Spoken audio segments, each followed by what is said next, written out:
ভিতরে ঢুকে ফাঁকা চেয়ারে গিয়ে বসলো। আমি বুঝলাম ইনিও বস। মেয়েটা আমার দিকে কিছুক্ষণ তাকিয়ে থেকে বোরকার মুখোশটা খুললো। আমি দেখে টাসকি খেলাম। আরে এ তো কণা, এখানে কেমনে আসলো? হায় আল্লাহ, অল্পের জন্য বোধহয় সব শেষ। আবার ভাবতেছি কণা এখানে আসলো কেমনে? হয়তোবা বিয়ে হয়েছে মালিকের ছেলের সাথে। কণার সাথে ইচ্ছে করে ব্রেকআপ করার প্রতিশোধ নিবে মনে হয়। আমি মুখ ভয়ে এমন হয়েছে যে আমি এভারেস্টের সর্বোচ্চ চূড়ায় উঠতে গিয়ে পড়ে গেলাম। আমার সব কল্পনা উড়িয়ে দিয়ে সার্টিফিকেট দাও। এই যে স্যার। নাম কি তোমার? সব তো ভালোই, অভিজ্ঞতা আছে কি? না স্যার। আর কয়টা ইন্টারভিউ দিয়েছো? প্রায় 20টার মতো স্যার। হয়তোবা তোমার কোনো সমস্যা আছে তাই নেয়নি। আসলে তা নয় স্যার, আমি উচ্চ পদস্থ কর্মকর্তাদের টাকা দিতে পারিনি, তাই হয়নি। এখানে চাকরি না হলে কি করবেন? কি আর করব, অনেক গার্মেন্টস কোম্পানি আছে তো সেখানে ঢুকে যাব। ঢাকা বিশ্ববিদ্যালয় থেকে অনার্স কমপ্লিট করে গার্মেন্টসে চাকরি করবা? স্যার, পেট কখনো গার্মেন্টস বা লেবারই মানবে না। আরো কত ছাত্র আছে আমার মতো। কোথায় যাচ্ছেন? জানি এই চাকরিও টাকা ছাড়া হচ্ছে না। অযথা খিদে নিয়ে বসে থেকে লাভ নেই। আমার সার্টিফিকেট দিয়ে দেন, চলে যাই। যদি বলি আপনার চাকরি হয়ে গেছে তাহলে কি করবেন? ম্যাম, ফাইজলামও করবেন না। আপনাদের কথাই বুঝেছি।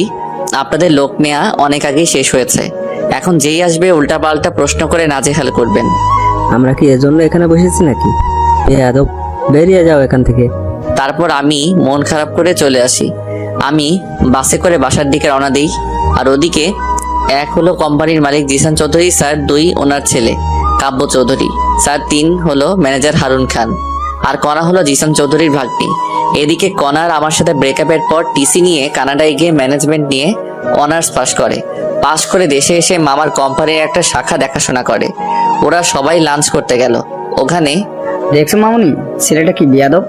আমি তো থাপ্পড় দিতে চেয়েছিলাম। মামা জানো ওই ছেলেটা কে? হবে হয়তো কোনো ছোট লোকের বাচ্চা। কেন মামুনি? মামা, এই ছেলেটাকে আমি ভালোবাসতাম। তার মানে তুই এই সামান্য ছেলের জন্য দেশ ছেড়েছিলি? ভাই, ওকে অপমান করবি না। ফারুকও আমায় ভালোবাসতো, কিন্তু হঠাৎ একদিন এসে সামান্য একটা ভুলের জন্য আমার সাথে ব্রেকআপ করে দেয় আর আমায় অনেক অপমান করে। আমিও সহ্য করতে না পেরে ওকে ছোট লোক, জানোয়ার ইত্যাদি বলে ব্রেকআপ করি। তারপর দেশ ছেড়ে চলে যাই। ভালো হয়েছে, ছোট লোকের কাছ থেকে বেঁচেছিস। ভাইয়া, আসলে তা না। আমি ওখানে গিয়ে কিছুদিন পর বুঝতে পারি ফারুকের কোথাও না কোথাও ঝামেলা হয়েছে, যার কারণে ইচ্ছে করেই আমার সাথে ব্রেকআপ করেছে। কিন্তু ওর সাথে অনেক যোগাযোগ করতে চেয়েও পারিনি, আর আজ ওকে দেখেও কিছু বলতে পারলাম না। কেন মামুনি? মামা, যে ছেলে ছিল অনেক চঞ্চল আর রসিক স্বভাবের, আজ তার গম্ভীর ভাব দেখে আমার কান্না আসছিল, তাই কথা বলতে পারিনি। তুমি এখনো ওকে ভালোবাসো? মামা, একমাত্র ওর জন্যই আমি দেশে আসি, কিন্তু ও ঠিকানা পাইনি। অনেক খুঁজেছি, ওর বন্ধুদের মাধ্যমে লোকেশন খোঁজার চেষ্টা করেছি, কিন্তু পারিনি। সবাই বলে গ্রামে গেছে, কিন্তু কেউ ঠিকানা জানে না। তাহলে ছেলেটাকে চাকরি দে। ওর সাথে আমায় আজ যে করেই হোক দেখা করতে হবে। ওর তো ঠিকানাও জানিস না, কেমনে দেখা করবি? শোনো, ওর চাকরি কনফার্ম করে ওর জিমেইলে মেসেজ দাও, আর ওকে আমার পিএ হিসেবে নিয়োগ দাও। আর ওকে বুঝতে দেওয়া যাবে না আমি ওকে ভালোবাসি। আর ফারুক মনে করেছে আমার বিয়ে হয়ে গিয়েছে, আর ওর সাথে এমন চুক্তি করতে হবে যেন 10 বছরের চাকরি ছাড়তে না পারে। পারলে অনেক টাকা ওকে লোন দেওয়া হবে। মামুনি, তুমি আমার মেয়ের মতোই, যা ভালো বোঝো তাই করো। ওকে মামা, আর ম্যানেজার স্যার কাজটি করবেন। ওকে। তারপর ওরা খেয়ে আবার ইন্টারভিউ নিতে শুরু করলো। আর এদিকে আমি বাসে ঝুলে বাসায় আসি। বাসায় এসে দেখি রান্না করার কিছুই নেই। পাশের দোকান থেকে অরেঞ্জ বিস্কুট আর বারবিকিউ চানাচুর এনে খেলাম, আর পানি খেয়ে ঘুমালাম। উঠলাম ছাত্রের ডাকে। আসলে আমি 2টো রুম নিয়ে থাকি, শহর থেকে একটু দূরে। রুম ভাড়া লাগে 4000। ছাত্র পড়ায় 18 জন, 4টা ব্যাচ। সকাল 8টা থেকে 9টা, আবার 9টা থেকে 10টা, আর বিকেল 4টা থেকে 5টা, বার 5 থেকে 6। কোনো মাসে আরো ছাত্রের সংখ্যা কমে যায়। আমার আব্বু প্রত্যেক মাসে ওষুধ যায় 3000, ছোট বোনের প্রাইভেট 2000, আর পারিবারিক খরচ 5000 টাকা। আমার খরচ থাকে 4000। কোনো মাসে ছাত্র কমে গেলে আরো টাকা কম হয়, আবার কোনো ছাত্র 2 মাস পরে টাকা না দিয়ে চলে যায়। আর প্রাইভেটে বকবক করতে ভালো লাগে না, তাই চাকরির চেষ্টা করতেছি। যাই হোক, প্রাইভেট শেষে বাড়িতে কল দিয়ে কথা বললাম। অন্যদিন হলে একটু হলেও পড়তে বসে, কিন্তু আর পড়তে বসতে ইচ্ছে নেই, পড়েই বা কি করব। তাই ফোনে অনলাইনে কাজ শেখার কোর্স নিয়ে কথা বলতেছি। তখন একটা জিমেইল আসলো। আমি জিমেইলটা ওপেন করলাম। ওখানে লেখা যে আমার চাকরি কনফার্ম করা হয়েছে, আমাকে কালকে সকাল 10টায় দেখা করতে বলেছে। আমি মনে করলাম কণা আমায় অপমান করার জন্য এই পথ খুলেছে, তাই আমি সেদিকে মনোযোগ দিলাম না। মেসেঞ্জারে আবার ফ্রিল্যান্সিং কোর্স নিয়ে কথা বলা শুরু করলাম। কথা বলে ঘুমালাম। পরের দিন ছাত্রদের পড়ালাম সকাল 10টা পর্যন্ত, তারপরে খিচুড়ি বসিয়ে দিলাম। তখন বাজে 11টা। আমার ফোনে কল আসলো। আমি প্রথমবার ধরতে পারিনি, ধরলাম দ্বিতীয়বার। আসসালামু আলাইকুম, কে বলছেন? আমি কোম্পানি থেকে ম্যানেজার হারুন বলছি। আপনাকে আজ ডাকা হয়েছে, আপনি আসেননি কেন? সরি স্যার, আমার মনে ছিল না। এবার আমার বিশ্বাস হলো। আপনি 30 মিনিটের মধ্যে আসেন। Okay sir. এখন কথাটা শুনে ভালো লাগলো। আমি না খেয়ে রেডি হয়ে দিলাম দৌড়। বাসে করে যেতে 11টা 50 বাজলো। আমি অফিসে ঢুকলাম। দারোয়ানের সহায়তা নিয়ে ম্যানেজারের রুমে গেলাম। স্যার আসবো কি? আসো, বসো। ধন্যবাদ স্যার। আমায় কেন ডাকা হয়েছে স্যার? তোমার চাকরি হয়েছে, কিন্তু কিছু শর্ত আছে। কি শর্ত স্যার? সেটা অফিসের মালিক বলবে।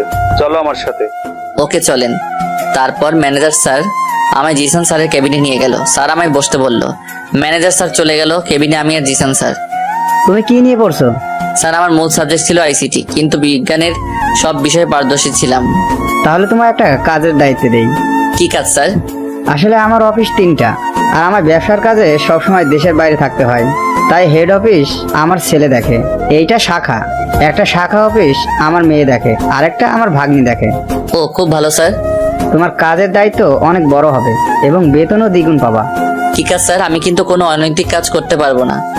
আরে তেমন কিছু না, তোমার কাজ হচ্ছে আমার এই শাখায় মোট খরচ কত হলো, শ্রমিকের বেতন, কত পিস প্রোডাক্ট সেল হলো, সেগুলো সব তৈরি করতে হবে। এই কাজ মাসে টানা 7 দিন করলেই হয়ে যাবে। সেটা করবা। আর আমার ভাগ্নির পিএ হতে হবে। Sorry sir. সরি কেন? স্যার সব ঠিক আছে, কিন্তু মেয়ে মানুষের বিয়ে হতে পারবো না। ভেবে দেখো, বেতন 40,000 টাকা। তোমার ডিউটি সকাল 9টা থেকে রাত 8টা পর্যন্ত। সকাল আর দুপুরের খাওয়া ভাগ্নির বাসায় খাবা। স্যার বিয়ে না হলে কি হয় না, আমার বেতন কম হলেও হবে। সরি বাবা, তাহলে তুমি আসতে পারো। স্যার আমি রাজি। এটাতে স্বাক্ষর করো। এটা কেন স্যার? তুমি 5 বছরের আগে চাকরিটা ছাড়তে পারবে না, সেটারই দলিল এটা। করে দাও নির্ভয়ে। Okay sir. তুমি কাল আসবা। এই কেবিনে আমার ভাগ্নি থাকবে, ওই তোমার বস হবে। সম্মান করবা তাকে, আর পাশের কেবিনটা তোমার। Okay sir. আমি কি এখনো যাব? 5 মিনিট দাঁড়াও, তোমার এমপ্লয়ি কার্ড বানানো হচ্ছে, এখনই দিবে। Okay sir. লাঞ্চের সময় আমায় কার্ড দেওয়া হলো। আমি খুশি মনে বাসায় আসলাম। সেদিন প্রাইভেট পড়িয়ে সবাইকে চাকরির কথা বললাম। ছাত্ররা সবাই পরের দিনই বেতন দিবে। যাই হোক, বাসায় কল করে জানালাম। পরের দিন সকাল সকাল হালকা খেয়ে অফিসের দিকে রওনা দিলাম। অফিসে পৌঁছে বসের কেবিনের বসকে দেখে আমি টাস্কি, আমি কাকে দেখছি? এ তো আমার। অফিসে সময় মতো পৌঁছালাম। আজ আমার জয়েনের দিন, আর আমার কাজ শিখিয়ে দিবে বস। আর কালকে জিসান স্যার বলেছে তার ভাগ্নি অর্থাৎ আমাদের নতুন বস আমায় কাজ শিখিয়ে দিবে, এবং আমি বসের বিয়ে। তাই সবার আগে আমায় বসের রুমে যেতে হবে। আমি বসের রুমের দরজায় নক করলাম। আসতে পারি ম্যাম? বসুন। আমি ভিতরে ঢুকে বসের চেয়ারে কণাকে দেখে পুরাই শকড হয়ে গেলাম। তার মানে কণাই স্যারের ভাগ্নি। কাম সারছে। ব্রেকআপের শখ আমার মিটিয়ে দিবে। আমি ভয়ে ভয়ে ভিতরে গিয়ে কণার সামনের চেয়ারে বসলাম। কেমন আছো ফারুক? জি ম্যাম, আল্লাহর রহমতে ভালোই আছি। আমার ম্যাম ডাকতেছো কেন? তুমি কি আমায় ভুলে গেছো? ম্যাম, আপনার সাথে আগে যে পরিচয় থাকুক না কেন, এখন আর নেই। এখন শুধু একটাই সম্পর্ক, সেটা হলো বস আর সাধারণ কর্মী। এমন করে বলো না। তোমার পরিবারের সবাই কেমন আছে? আছে একরকম। আপনি কেমন আছেন? 3 দিন থেকে অনেক খুশিতে আছি। তাই নাকি? আপনার স্বামী কি ব্যবসায় অনেক লাভ করেছে, নাকি কোথাও ঘুরতে যাবেন? না, তেমন কিছু না। আমি বিয়ে করিনি। ভালো তো, আমার কাজটা বুঝিয়ে দিলে ভালো হতো। তোমার কাজ সবসময় আমার সাথে থাকা। Okay ma'am. তুমি আর আগের ফারুক নেই, যে ফারুক ছিল চঞ্চল আর বন্ধুদের সারা দিন মাতিয়ে রাখতো। আর তুমি এখন এত গম্ভীর কেমনে হয়েছো? সব বাস্তবতা ম্যাম। আমি জানি তুমি আমার সাথে চাপের পরে ব্রেকআপ করেছো, কিন্তু কেন করেছো বলবা প্লিজ? আর ওসব কথা বাদ দেন ম্যাম, আমার কেবিন দেখিয়ে দেন। দাঁড়াও, আমি আসতেছি। কণা বাইরে গেল। আমি কণার কেবিনটা দেখতেছি। অনেক সুন্দর আর সব সাজানো, একদম কণার মতো। রুমটি থাই গ্লাস দিয়ে ঘেরা। ভিতর থেকে সব দেখা গেলেও বাইরে থেকে দেখা সম্ভব না। আমি বসে আছি চেয়ারে। প্রায় 10 মিনিট পর আসলো হাতে কি জানি একটা নিয়ে। চেয়ারে বসেই, বলো না। এতদিন কোথায় ছিলে তুমি আর তোমার পরিবার? ম্যাম আমি গ্রামে ছিলাম। আমি আমার কেবিনে যাচ্ছি ম্যাম। আর আমায় ম্যাম বলবি? বল। কণা বাইরে গিয়ে প্যাকেটে করে একটা ছুরি কিনে এনেছে। ম্যাম বলা মাত্র আমার গলায় ছুরি ধরে এসব কথা বলল। তো তাহলে কি বলে ডাকবো? নাম ধরে অথবা জান পাখি, যা ইচ্ছা বলে ডাকবা। এ হয় না ম্যাম। আর একবার ম্যাম বল, গলা নামিয়ে দিব, তারপর তোকে গুম করে দিব, কেউ টের পাবে না। ওকে বলবো না, আর নাম ধরে ডাকবো না, তুমি করে বলবো। এই তো ঠিক আছে। এবার তো গলা ছেড়ে দাও। দাঁড়াও, আরো কথার উত্তর দাও। কি কথা? আমার সাথে বিনা কারণে ব্রেকআপ করছো কেন? বাধ্য হয়েছি করতে। আমার পরিবার তো রাজি ছিল তোমার আমার সম্পর্কে, তোমার পরিবারও ছিল, কিন্তু তুমি ব্রেকআপ করলা কেন? কেউ তো তোমার চাপ দেয়নি, আর তুমি বিসিএসও দিলা না কেন? এসব বলা সম্ভব না, প্লিজ। বল, না হলে। বলে আমার পায়ে লোহার শিক দিয়ে গোতা দিল। ইস আসতে, বলতেছি তো, ছেড়ে দিলে বলবো। ওকে। আমি উঠে দৌড় দিয়ে বাইরে যাওয়ার জন্য দরজায় গেলাম। এই কি, দরজা লক করা। কণা দেখে মুচকে মুচকে হাসতেছে। তুমি ভালোই ভালোই সব কথার উত্তর দিলে কিছু বলবো না। হুম। বলো তাহলে শুরু থেকে। সামনে অনার্স ফাইনাল, হাতে 2 মাস সময় আছে। আমি আদিলের বাসায় নোট নিতে গিয়েছি। বাসায় এসে দেখে আম্মু আর ছোট বোন কান্না করতেছে। রুমে গিয়ে দেখে আব্বু অচেতন আর আম্মু মাথায় পানি ঢালছে। আমি যখন বুঝতে পারলাম কিছু হয়েছে, তখন আব্বুকে দ্রুত হাসপাতালে ভর্তি করাই। তারপর? আর কি, ডাক্তার বের হয়ে বলল আব্বু স্ট্রোক করেছে। আব্বু কর্ম করতে পারবে না, চলতে পারবে না, এক কথায় অকেজো। পুরো পরিবারের দায়িত্ব তখন আমার উপর। আবার সামনে পরীক্ষা। আব্বুর অফিস থেকে 2 লাখ টাকা দিল। আর ঢাকায় তো অনেক খরচ, আবার ছোট বোনের স্কুল ফি, আব্বুর ওষুধ সহ প্রত্যেক মাসে অনেক টাকা যেত। তাই সবাইকে গ্রামে পাঠিয়ে দিলাম, আর আমি প্রাইভেট পড়ানো শুরু করলাম। তখন তুমি কিছুই জানোনি, আমি বলিনি তোমায়। আমার স্বপ্নগুলো চুরমার হয়ে গেল, আর তুমি আবার প্রেশার দেওয়া শুরু করলা, সময় দেই না ইত্যাদি। তাই বাধ্য হয়ে তোমার সামান্য একটা ভুল ধরেই ব্রেকআপ করে দিয়েছি, কারণ তখন আর আমার কোনো উপায় ছিল না। সাবাস, খুব ভালো কাজ করেছো। কুত্তা কোথাকার, আমি কি তোমায় ভালোবাসতাম না? আমায় একবার বললে কি হতো যে তোমার বাসায় এত বড় ঘটনা ঘটে গেছে?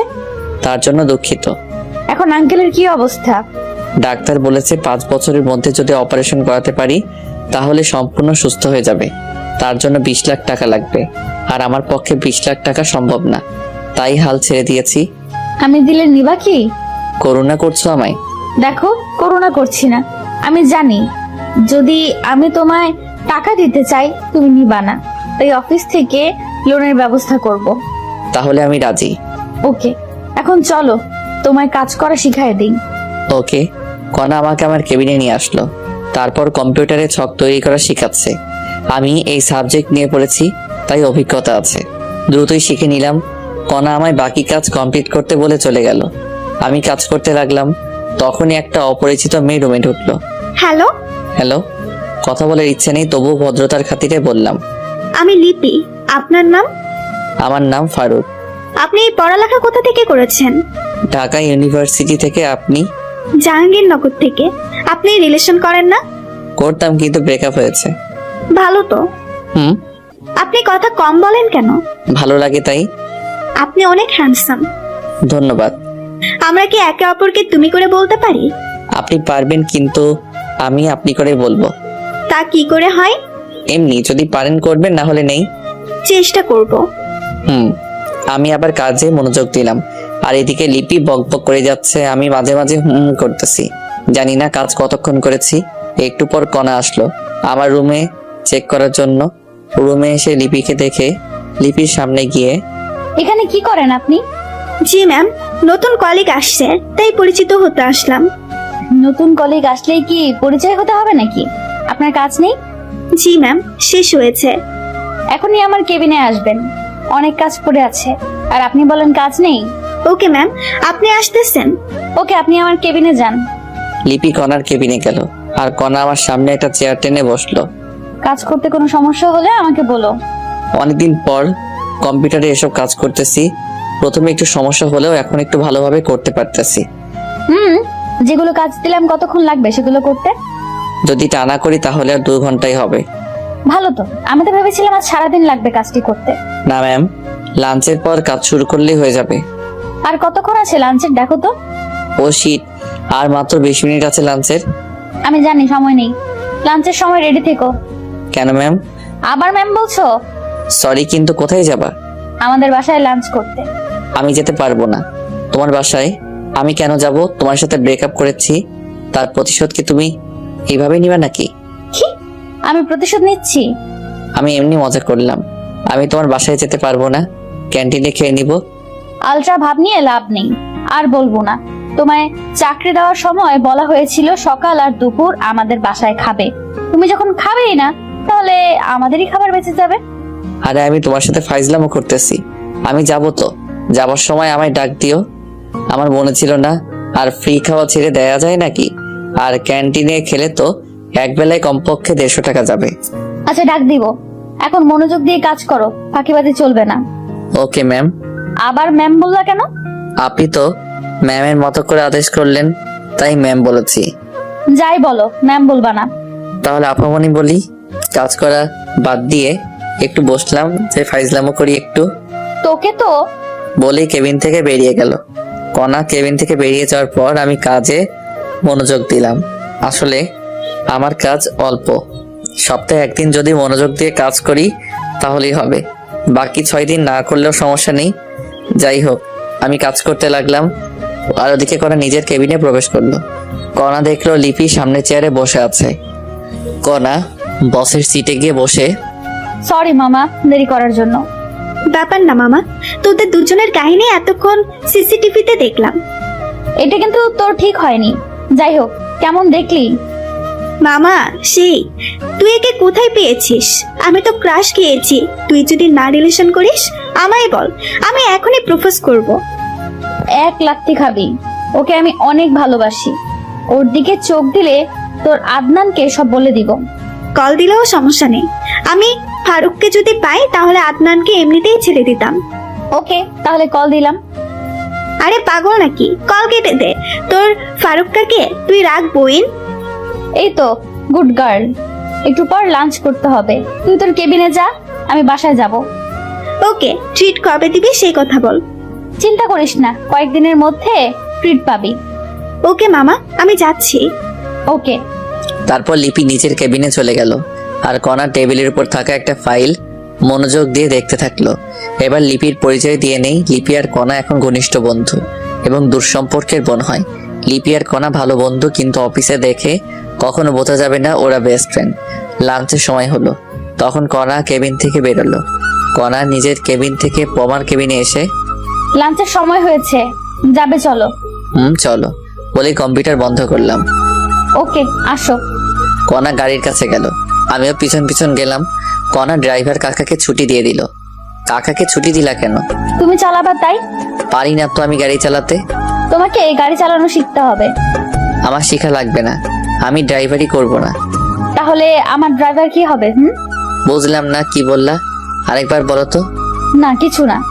তোমার ড্রাইভার মানে কি বোঝাতে যাচ্ছ তুমি? তুমি যা বোঝো তাই। এখন গাড়িতে ওঠো, প্রচুর খিদে লাগছে, বাসায় যাওয়া লাগবে। আচ্ছা চলো। তারপর কণা ড্রাইভারের সিটে বসলো আর আমি পিছনের সিটে বসলাম। তখনই, তুমি পিছনে বসলা কেন? তাহলে কোথায় বসবো? আমাকে কি তোমার ড্রাইভার মনে হয়? সামনে বসো। আচ্ছা, আমি সামনে গিয়ে বসলাম আর কণা গাড়ি চালাতে লাগলো। প্রায় 20 মিনিট পর একটা বাড়ির সামনে আসলাম। দারোয়ান গেট খুলে দিল আর কণা গাড়ি ভিতরে ঢুকালো। বাসাটা 2 তলা, বাইরে থেকে দেখতে অনেক সুন্দর, না জানি ভিতরে আরো কেমন। যাই হোক, গাড়ি থেকে নেমে কণা বাসার ভিতরে ঢুকলো আর আমি ওর পিছনে। তখনই একজন ভদ্রমহিলা আসলো। আসসালামু আলাইকুম। ওয়ালাইকুম আসসালাম। কে রে মায়ের ছেলে? ওর নাম ফারুক, আমার পিয়ে। আর ফারুক উনি আমার আম্মু। বাবা তুমি বসো, আমি আসতেছি। আর কণা শুনে যা তো। ঠিক আছে। আমি বসে ফোন টিপতে লাগলাম আর ওদিকে কণাকে ওর আম্মু বেডরুমে নিয়ে গেল। কণা, এই নামটা কেমন যেন তোর মুখে শুনেছি। ওমর ফারুক। ওই বজ্জাত ছেলে যে তোকে ছেড়ে চলে গেছে, সেই ছেলে এই ছেলে নাকি? দাঁড়া, একে এখনই ঘাট ধাক্কা দিয়ে বের করে দেবো। বলেই দরজার কাছে আসছে। তখনই, আম্মু দাঁড়াও, তুমি জানো না ফারুক তখন কোন পরিস্থিতি ছিল? ওই পরিস্থিতিতে যে কেউ এই কাজ করতে পারে। কি হয়েছিল সেটা বল তাড়াতাড়ি। শোনো তাহলে। তুই কি ফারুককে এখনো ভালোবাসিস? আম্মু, এর জন্যই পমি তখনও কোনো রিলেশনে জড়ায়নি। ফারুক কি পরে আরো রিলেশনে গিয়েছিল? আর আমি ওকে গিয়ে বলে দেই তুই ওকে ভালোবাসিস। পাগল নাকি? তাহলে এভাবে ধুকে ধুকে মরবি নাকি? আম্মু ওকে অনেকদিন পর খুঁজে পেয়েছি, একটু সময় যাক। আর ওর মাথার উপর অনেক চাপ। ওকে, সমস্যা নেই, তবে একটা জিনিস মাথায় রাখবি, ভালোবাসা হারিয়ে ফেলিস না। এখন কথা না বলে জামাই আসছে, খাওয়াও আগে। মনে ছিল না, চল টেবিলে, ছেলেটা মনে হয় বসে আছে। চলো। আমি বসে আছি তখনই কণা আর আন্টি আসলো। বাবা, দেরি করার জন্য দুঃখিত। আন্টি কি বলেন এগুলো? আমি ম্যামের শুধু পিয়ে, আমাকে সরি বলছেন কেন? আর দেরি হতেই পারে। টেবিলে বসো। আসো। আপনিও চলেন ম্যাম। চলো। রাগী ভাবনি আমার দিকে তাকিয়ে দাঁতে দাঁত চেপে কথাটা বলে টেবিলে গিয়ে বসলো। আন্টি আপনিও বসেন। না বাবা, আমি লাঞ্চ করেছি, এখন তুমি করো। আপনি করেছেন তো? হুম। যাই হোক, আর বকবক না করি খাওয়া শেষে আন্টির হাতের পাকের অনেক প্রশংসা করলাম, কারণ মুরগির মাংস সুন্দর হয়েছিল। তারপর কণা আমাকে ওদের বাসা দেখাতে নিয়ে গেল। বাসাটা দোতলা, নিচের তলায় 3 রুম আর একটা কার রাখার জায়গা, উপর তলায় 4 রুম। উপর তলায় কণার পরিবার থাকে আর নিচতলায় ভাড়াটিয়া। কণা আমায় ছাদে নিয়ে গেল, দেখি অনেক ফুলের গাছ ওদের ছাদে। তুমি এখনো ফুল পাগলি থেকে গেলা? যাকে ভালোবাসতাম তাকেই এখনো ভালোবাসি, তাহলে ফুল পাগলি কেন থাকবো না? যাক, তুমি তাহলে একজনকে পেয়ে গেছো। তাতে তোমার কি? আচ্ছা, তোমার আব্বুকে তো দেখলাম না, আর তুমি এত সুন্দর বাসা থাকতে হোস্টেলে থাকতে কেন? আসলে কি বলবো, তুমি যে বাসায় আসছো আমার আব্বুকে দেখেছো বাসায়? না তো। আর তোমার বাবা না পুলিশ কমিশনার? অনেক ঘটনা। আব্বু মদ খেয়ে এসে অনেক খারাপ আচরণ করত, তাই আম্মু আমার হোস্টেলে রেখেছিল। কয়েকদিন আগে আব্বু আমার আম্মুর সাথে রাগ করে চলে যায়। 6 মাস আগে গেছে, এখনো নেই। ও আচ্ছা, তোমার রুম কোনটা? ওইটা। চলো তোমার রুম দেখে আসি। না, যাওয়া যাবে না। কেন? পার্সোনাল আর আমার প্রাইভেট মানুষ ছাড়া আমার রুমে ঢুকতে দিব না। হ্যাঁ আরামজাদা, আমার রুমের দেওয়ালে শুধু তোমারই ফটো, দেখলে ঝামেলা করবা তুমি, তাই তোমার রুমে নিয়ে যাওয়া যাবে না। আর কালকেই সব সরিয়ে দিব, কণা মনে মনে বলল। সরি, প্রাইভেট জিনিস আপনার। আসলে মেয়ে মানুষের রুম, আর আজ আমি গোছাইনি রুম, কালকে ঢুকবা, সমস্যা নেই। না লাগবে না, চলো অফিসে যেতে হবে। ওকে চলো। তারপর আমরা ছাদ থেকে নিচে আসলাম। আমি গাড়ির কাছে গিয়ে দাঁড়িয়ে আছি আর কণা ব্যাগ নিয়ে রেডি হয়ে নিচে আসলো, সাথে আন্টি। আন্টি আমার সামনে এসেই, বাবা, তোমায় একটা কথা বলতাম। একটা কেন আন্টি? যত ইচ্ছা জিজ্ঞাসা করেন। কণা, তুই নিচে একটু দাঁড়া, আমরা আসছি। ওকে আম্মু। আমি আর আন্টি যাচ্ছি তখনই, বাবা, একটা কথা বলো তো, তুমি কি আগে থেকে কণাকে চেনো? না আন্টি। দেখো বাবা, আমার কাছে মিথ্যে বলবা না। আচ্ছা, তুমি আমার সাথে আসো। চলেন। আন্টি আমায় কণার বেডরুমে নিয়ে গেল। আমি রুমের ভিতরে প্রবেশ করলাম আর তাসকে খেলাম। আমার অনার্স প্রথম বর্ষে থাকার সময়কার সব ফটো দিয়ে কণার রুমের চারপাশ ঘেরা। তখন অবশ্য একটু পাতলা ছিলাম, মুখে দাড়ি ছিল না একটুও। এখনো আমি একটু মোটা হয়েছি আর মুখ ভর্তি দাড়ি। আগের ছবি দেখে অনেকে আমাকে চিনবেই না। যাই হোক, কণার রুমে আমার যত ছবি আছে আমার মোবাইলে বোধহয় তত ফটো নেই। তখনই, এই ফটোর ছেলেটা তুমি কি? জি আন্টি। চেনা যায় না তোমার। যাই হোক, তোমার আব্বু এখন কেমন আছে? আল্লাহর রহমতে ভালো আছে। আমার মেয়ে এখনো এই ছবি প্রত্যেকদিন বের করে কাঁদে। বালিশের নিচ থেকে একটা ফটো দেখালো। ওই ফটো আমি আর কণা একটা স্টুডিওতে তুলেছিলাম। আন্টি, আপনার মনের ভুল, কণার আর আমার ব্রেকআপ অনেক আগেই হয়েছে। সেটা শুনেছি। কণা তোমার কাছে ফিরে আসলে ওকে মেনে নিবে না? আন্টি, আমি চাই কণা সুখে থাকুক, আর সুখে থাকার জন্য দরকার টাকা। আমার কাছে তো টাকা নেই, আর আমি কণার যোগ্য না। কণা অনেক ভালো পাত্র পাবে, আমি নিশ্চিত। বিশেষ ক্যাডার তো পাবেই, অনেক সুখে থাকবে। টাকা দিয়ে কি হবে বলো বাবা? আন্টি, আবেগ দিয়ে জীবন চলে না, বাস্তবতা মেনে নিতে হয়। নিজে চল বাবা। চলেন। তারপর আন্টি সহ নিচে আসলাম। কণা গাড়ির ওখানে দাঁড়িয়ে কার সাথে যেন কথা বলছে। আমরা যাওয়া মাত্র কল কেটে দিয়ে রেখে দিল। কি হয়েছিল আম্মু? কণা, আজ আর তোদের অফিসে যাওয়া লাগবে না। কেন? আজ আমার মন ভালো নেই, তাই গল্প করবো। ম্যাম, আমি তাহলে যাই। তোমার অফিস যাওয়া লাগবে না। তাহলে বাসায় যাই। না, চলো উপরে। ওকে। তারপর আমি, আন্টি আর কণা উপরে গিয়ে বসলাম। কণা আমার পাশে এসে বসলো। আন্টি আমাদের সামনে নাস্তা দিয়ে কোথায় যেন গেল। আমি টিভিতে খবর দেখায় মনোযোগ দিলাম। আন্টি আসলো 15 মিনিট পর, এসে সোফায় বসলেন। তখন, আচ্ছা বাবা, তুমি থাকো কোথায়? জি, এই সামনেই, এখান থেকে 2 কিলোমিটার হবে। খাওয়া দাওয়া করো কোথায়? হোটেলে বা ফুটপাতে। এইভাবে ফুটপাতে খেলে তো শরীর খারাপ করবেই। জানি সেটা। বাবা, আমাদের বাসায় একটা রুম ফাঁকা আছে, ওই রুমে থাকতে পারো। ধন্যবাদ, কিন্তু আমার এত টাকা দিয়ে থাকা হবে না, আমি ওখানেই ভালো আছি। তোমার ভাড়া আর খাওয়ার টাকা কিছুই লাগবে না, সব আমাদের সাথে। মনে করো তুমি আমাদের পরিবারের একজন সদস্য। করোনা করছেন আপনারা? করো না বাবা, আমাদের কিছু কাজ করে দিতে হবে। কি কাজ আন্টি? কণা তো অফিসে থাকে, আর বাজার আরো অন্যান্য কাজ আমায় করতে হয়। বাজার করা আরো টুকটাক কিছু কাজ করতে হবে তোমায়, আর আমার মেয়েকে সময় দিতে হবে। আমি রাজি, আমি সারাদিন করার সাথেই থাকি। এখন আর একটু সময় দেওয়া লাগবে, তখন আমার 10,000 টাকা সেভ হবে। আমার থাকার খাওয়া 10,000 যায়, তাই রাজি হলাম। কবে আসবা তুমি? কয়েকদিন যাক, তারপর। ওকে। তোরা বসে গল্প কর, আমি খিচুড়ি রান্না করছি। ওকে আম্মু, তার আগে আমাদের 2 মগ কফি বানিয়ে দাও। আচ্ছা, দিচ্ছি। আন্টি রান্না করে গেল, আর কণা আমায় ওর বেডরুমে নিয়ে গেল। আমি ওর বেডরুমে গিয়ে, কণা এগুলো কি? দেয়ালে লাগানো আমার ছবি দেখিয়ে। ওই ছেলেটাকে ভালোবাসতাম। ওটা তো আমার ফটো, আর তোমার সাথে তো মামার ব্রেকআপ হয়ে গেছে, তাহলে এই ফটোগুলো রাখছো কেন? সেই ছেলেটাকে যে এখনো পাগলের মতো ভালোবাসি। তোমার ঢং। বলি চেয়ার টেনে নিয়ে ফটোগুলো ছেঁড়ার জন্য হাত বাড়ালাম। যদি একটা ফটো ছিল, তোমার অবস্থা খারাপ আছে। প্লিজ এমন পাগলামো করো না, তোমার আম্মু জানতে পারলে ঝামেলা হয়ে যাবে। আম্মু সব জানে। দেখো কণা, তুমি আমার চেয়ে অনেক ভালো ছেলে পাবা, পয়সাওয়ালা জামাই পাবা, আর এগুলো দেখলে তোমার অনেক সমস্যা হবে। এর তোকে সেটা বলতে হবে। আমি কি করব? ওকে, তুমি কি করো করো, আমি তাহলে আজকেই চাকরি ছেড়ে দিচ্ছি, থাকবো না আর এই শহরে। সেই সুযোগ নেই চান্দু। দেখা যাবে। বলে আমি চলে আসতে ধরলাম, তখনই কণা পমার হাত টেনে ওর বিছানায় বসালো। 5 বছরের এগ্রিমেন্টের কথা মনে আছে? যদি চাকরি না করো কমপক্ষে 2 বছরের জেল হয়ে যাবে। বলেও সমস্যা নেই, কি করবে আমায়? এখন যে চাকরির হাহাকার, 2 দিন পরই অন্য লোক পেয়ে যাবে।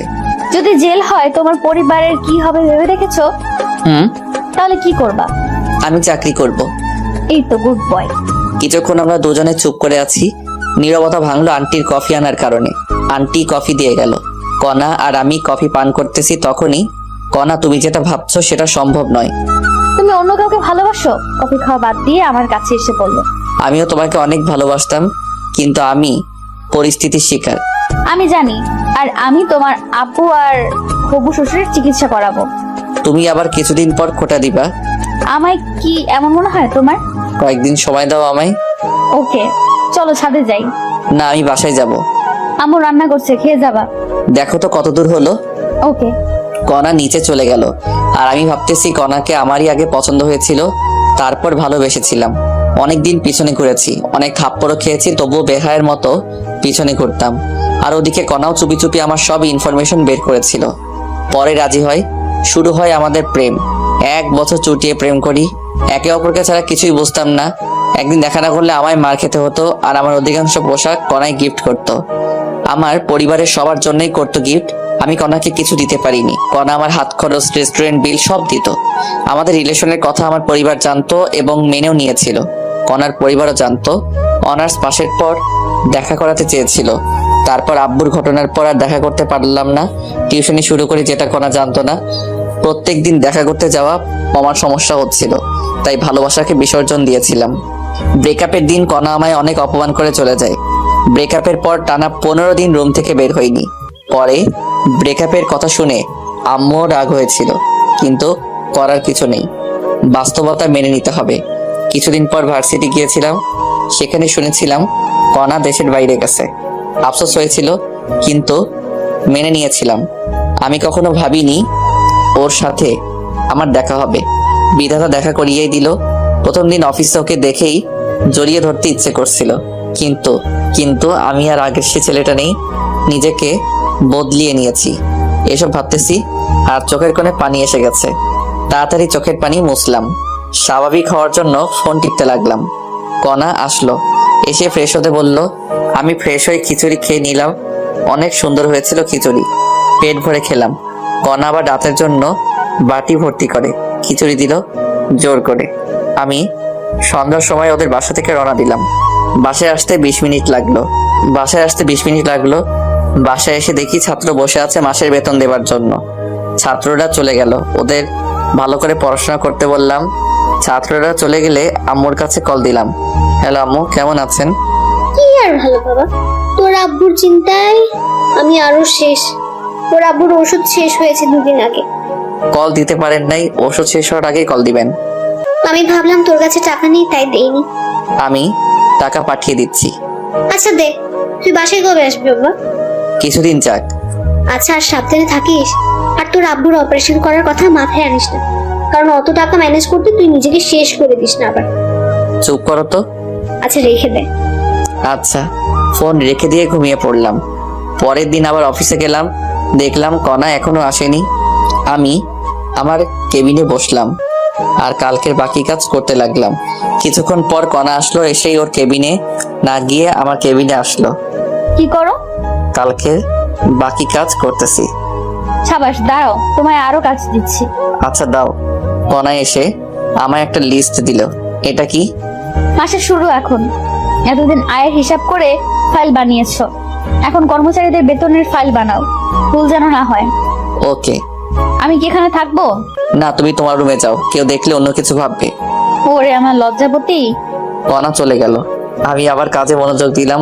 কিছুক্ষণ পর আমি ওয়াশরুমে গেলাম। সেখান থেকে আসার পথে একটা মেয়ের সাথে ধাক্কা খেলাম। সরি। ব্যাপার না, আপনি কি নতুন নাকি? 2 দিন হলো জয়েন করেছি। নাম কি আপনার? আমি ফারুক। আমি নীলা, জগন্নাথ থেকে 2 বছর আগে মাস্টার্স শেষ করেছি। আমি ঢাকা থেকে অনার্স করেছি আর মাস্টার্স চলতেছে। তুমি আমার জুনিয়র, আমায় আপু বলে ডাকবা। আর কোনো সমস্যা হলে আমার কেবিনে আসবা। ওকে। নীলাপুও চলে গেল আর আমি আমার কেবিনে আসলাম। কেবিনে আসা মাত্র কণা ফোন দিয়ে ওর কেবিনে যেতে বলল। আমি কণার কেবিনে গেলাম। তখন নীলা আপুর সাথে কি কথা বললা? তুমি দেখলা কেমন করে? সিসিটিভিতে। মিথ্যা বলবা না। এমনি পরিচিত হলাম। কোনো মেয়ের সাথে কথা বলবা না। আমার নীলাপুকে পছন্দ হয়েছে। কি বললি? আরেকবার বলতো। হারে না, এমনি বললাম। ভালো তো। বলে চেয়ার থেকে উঠে দরজা লাগিয়ে আমার কাছে এসে টেবিলের উপর বসলো। এই কি করো? আমায় কিস করো। পাগল নাকি তুমি? কি বলছো এসব? কিস করবা না তাই না? কণা আমায় আকস্মিক লিপকিস শুরু করে দিল। জীবনের প্রথম এমন ফিলিংস হলো আমার। আর আমি নিজেকে ধরে রাখতে না পেরে রেসপন্স শুরু করলাম। আমি তো শুধু মধু খাচ্ছি। হঠাৎ কণা আমায় ধাক্কা দিয়ে সরিয়ে দিয়ে নিজের চেয়ারে গিয়ে বসলো। আমি তখন বুঝতে পারলাম এতক্ষণ কি করলাম। আমি তো অনেক লজ্জা পেয়েছি। লজ্জায় মাথা নিচু করে বসে আছি। কেমন লাগলো মহারাজ? চুপ করো। ভার্জিন ছেলেটাকে এইভাবে ধর্ষণ করলা? ওলে বাবালে, আমার ছোট খোকা। আরেকবার দিবাই মিষ্টি। তবে রে। আমার দিকে তেড়ে আসলো আর আমি দরজার কাছে দৌড়ে গিয়ে দেখি দরজা বন্ধ। মিষ্টি আর আমার লাগবে না, আমি আমার কেবিনে যাব। আমি তোমায় কিস করবো না তো কে করবে? কণা আর আমি সামনাসামনি দাঁড়িয়ে আছি, পরস্পর সমান্তরাল। আর কণা আমার গলা জড়িয়ে ধরে কথাটা বলল, তুমি তো আমার জীবন। বলেই কণার কোমর জড়িয়ে ধরলাম। এই কি করো? এটা অফিস, ছেড়ে দাও। শুরু করেছে কে? অনেক হয়েছে রোমান্টিকতা, এখন নিজের কেবিনে যাও। আচ্ছা। আমি আমার কেবিনে যাওয়ার জন্য পা বাড়িয়েছি, তখনই দাঁড়াও। আবার কি? কেবিনে গিয়ে ভদ্র ছেলের মতো কাজ করবা, কোথাও তাকাবা না। আমার কাছে এসে আমার কপালে চুমু দিয়ে কণা রুমের দরজা খুলে দিল আর আমি বেরিয়ে আমার কেবিনে গেলাম। কেবিনে গিয়ে আবার কাজ করতে লাগলাম। অনেক গুরুত্বপূর্ণ লিস্ট তৈরি করতে লাগলাম। অল্প একটু ভুল হলেই অনেক টাকার গড়বড় পেকে যাবে। ওই একটা লিস্ট তৈরি করতেই কখন জানি লাঞ্চের সময় হয়ে গেছে। বলতেই পারলাম না। কণা আমার কেবিনে আসলো। মহারাজ, লাঞ্চ করবেন না? গুরুত্বপূর্ণ কাজ করতেছি, ক্যান্টিনে খেয়ে নিব। আজ তোমার সাথে যেতে পারবো না। তুমি কাজ করো, আমি তোমার জন্য খাবার নিয়ে আসবো। বাইরে যাবা না। আচ্ছা। আর একটা লিস্ট তৈরি করতেছি।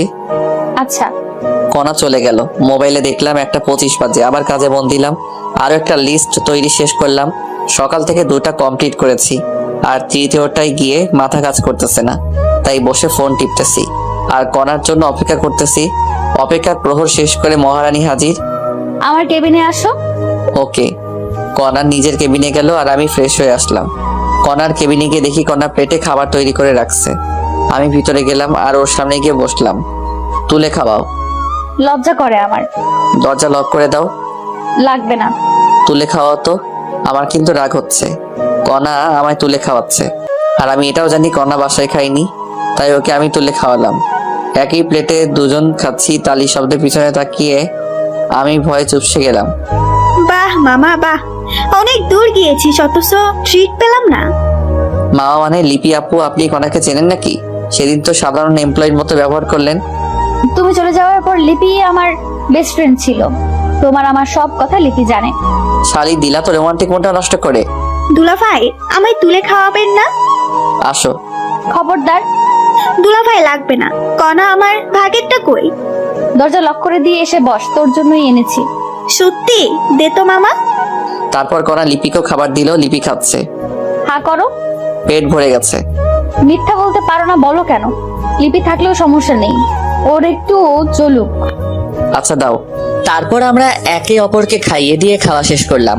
খাওয়া শেষে কনা সব গুছিয়ে রাখলো, সাথে লিপি সহযোগিতা করলো। আমরা তিনজনই গল্প করতে লাগলাম। তখনই আমার ফোনে কল আসলো।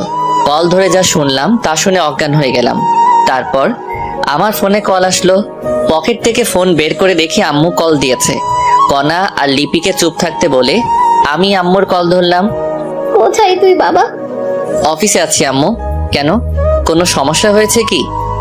বাবা, তোর আব্বু দুদিন ঔষধ না খাওয়া আজ মারাত্মক অসুস্থ। খুব তাড়াতাড়ি হাসপাতালে নিয়ে যাও। আমরা এখন গাইবান্ধার এসকেএস হাসপাতালে আছি। ওরা বললো তোর আব্বুর অবস্থা খারাপের দিকে। কি বললো ডাক্তার? 1 মাসের ভেতর অপারেশন না করালে তোর আব্বুকে বাঁচানো যাবে না। আব্বুর কিছুই হবে না, আমি আছি তো। তুই কাল বাসায় আয়। আচ্ছা রাখি। ফোন কেটে দিয়ে সোফায় বসলাম। কনা আর লিপিকে জিজ্ঞেস করলো, তা শুনতেই পারলাম না। আমার কাছে 1 টাকাও ক্যাশ নেই, অথচ আজকের মধ্যে 20 লাখ টাকা লাগবে। কোথায় পাবো আমি এত টাকা? মাথায় শুধু টাকার চিন্তা আর মুখেও টাকা আর টাকা। টেনশনে আমার মাথা ধরে আসলো। তারপর আমি জ্ঞান হারিয়ে ফেলি। তারপর কি হয়েছে আমার মনে নেই। যখন আমি স্বাভাবিক অবস্থায় আসি তখন আমি দেখলাম আমি হাসপাতালে। আমার মাথার কাছে কণা বসা, সামনের বেঞ্চে লিপি আর আন্টি বসে আছে। আমি এখানে কেমনে আসলাম? তোমার ফোন আসার পর তুমি অজ্ঞান হয়ে গেছো। তারপর আমি আর লিপি অফিসের সবার সহযোগিতায় হসপিটালে নিয়ে আসলাম। 1 ঘন্টা পর জ্ঞান ফিরলো। আচ্ছা বলো তো কি হয়েছিল যার কারণে অতিরিক্ত টেনশন করেছো? আমার আব্বু 2 দিন ওষুধ খাইনি, আজ নাকি মারাত্মক অসুস্থ, হাসপাতালে আছে। বলো কি, কখন হয়েছে? আমাকে তো বলতে পারতা। প্লিজ তুমি যে করে হোক 20 লাখ টাকা ম্যানেজ করে দাও। তুমি যা বলবে আমি তাই করব। আব্বুর কথা মনে হওয়া মাত্র কনার পা ধরে কথাটা বললাম। টাকা দিয়ে কি করবা? আব্বুর অপারেশন 1 মাসের মধ্যে না করলে বাঁচাতে পারবো না, প্লিজ ব্যবস্থা করো। তোমার আব্বু এখন কোথায় আছে? গাইবান্ধার একটা প্রাইভেট হাসপাতালে। তুমি এখনই অ্যাম্বুলেন্সে করে আমার শ্বশুর শাশুড়ি আর ননদকে ঢাকায় আসতে বলো। আমি টাকা রেডি করতেছি, আর আমার শর্তগুলো পরে শুনবা। আচ্ছা। কনা আর আন্টি কথা বলতেছে আর আমি চাচাতো ভাইকে কল দিলাম, সব ব্যবস্থা করে দিতে বললাম। আর ওদিকে আম্মু, আমার অ্যাকাউন্টে মাত্র 13 লাখ টাকা আছে। মামুনি, তুই তো জানিসই আমার অ্যাকাউন্টে 5 লাখ টাকা আছে। আরো লাগবে, কমপক্ষে 22 লাখ টাকা লাগবে মোট খরচ সহ। দেখো আমার অ্যাকাউন্টে 2 লাখ আছে, আমি আব্বুকে কল দিয়ে এখনই 5 লাখ টাকা নিয়ে আসতে বলি। যদি থাকে এখনই বলো। ওকে। লিপি ওর আব্বুকে কল দিয়ে সব খুলে বলল। ওর আব্বুর ক্যাশ টাকা ছিল কিছু, আর বাকি টাকা ব্যাংক থেকে তুলে সন্ধ্যার দিকে নিয়ে আসবে বলল। তারপর কনা আমার কাছে এসে, চিন্তা করো না, টাকা ম্যানেজ করেছি। আল্লাহ সহায় হলে আমার শ্বশুরের কিছুই হবে না। আমি তোমার সারা জীবন তোমার কেনা দাস হয়ে থাকবো। ছাড়ো, সামনে আম্মু দেখছে। এখন ব্যাংকে যাওয়া লাগবে, দেরি হলে ব্যাংক বন্ধ করবে। চলো। আমি আন্টি মানে হবু শাশুড়ি, কনা আর লিপি ব্যাংকের উদ্দেশ্যে রওনা দিলাম। মনটা আমার ছটফট করতেছে। আবার আম্মুর কাছে কল দিলাম। আম্মু, আব্বুর কি অবস্থা? এখন স্বাভাবিক হয়েছে। ওখানে আদনান থাকলে দাও তো। কথা বল। আদনান, আব্বু কি স্বাভাবিক? ভাইয়া, বড় আব্বু এখন স্বাভাবিক।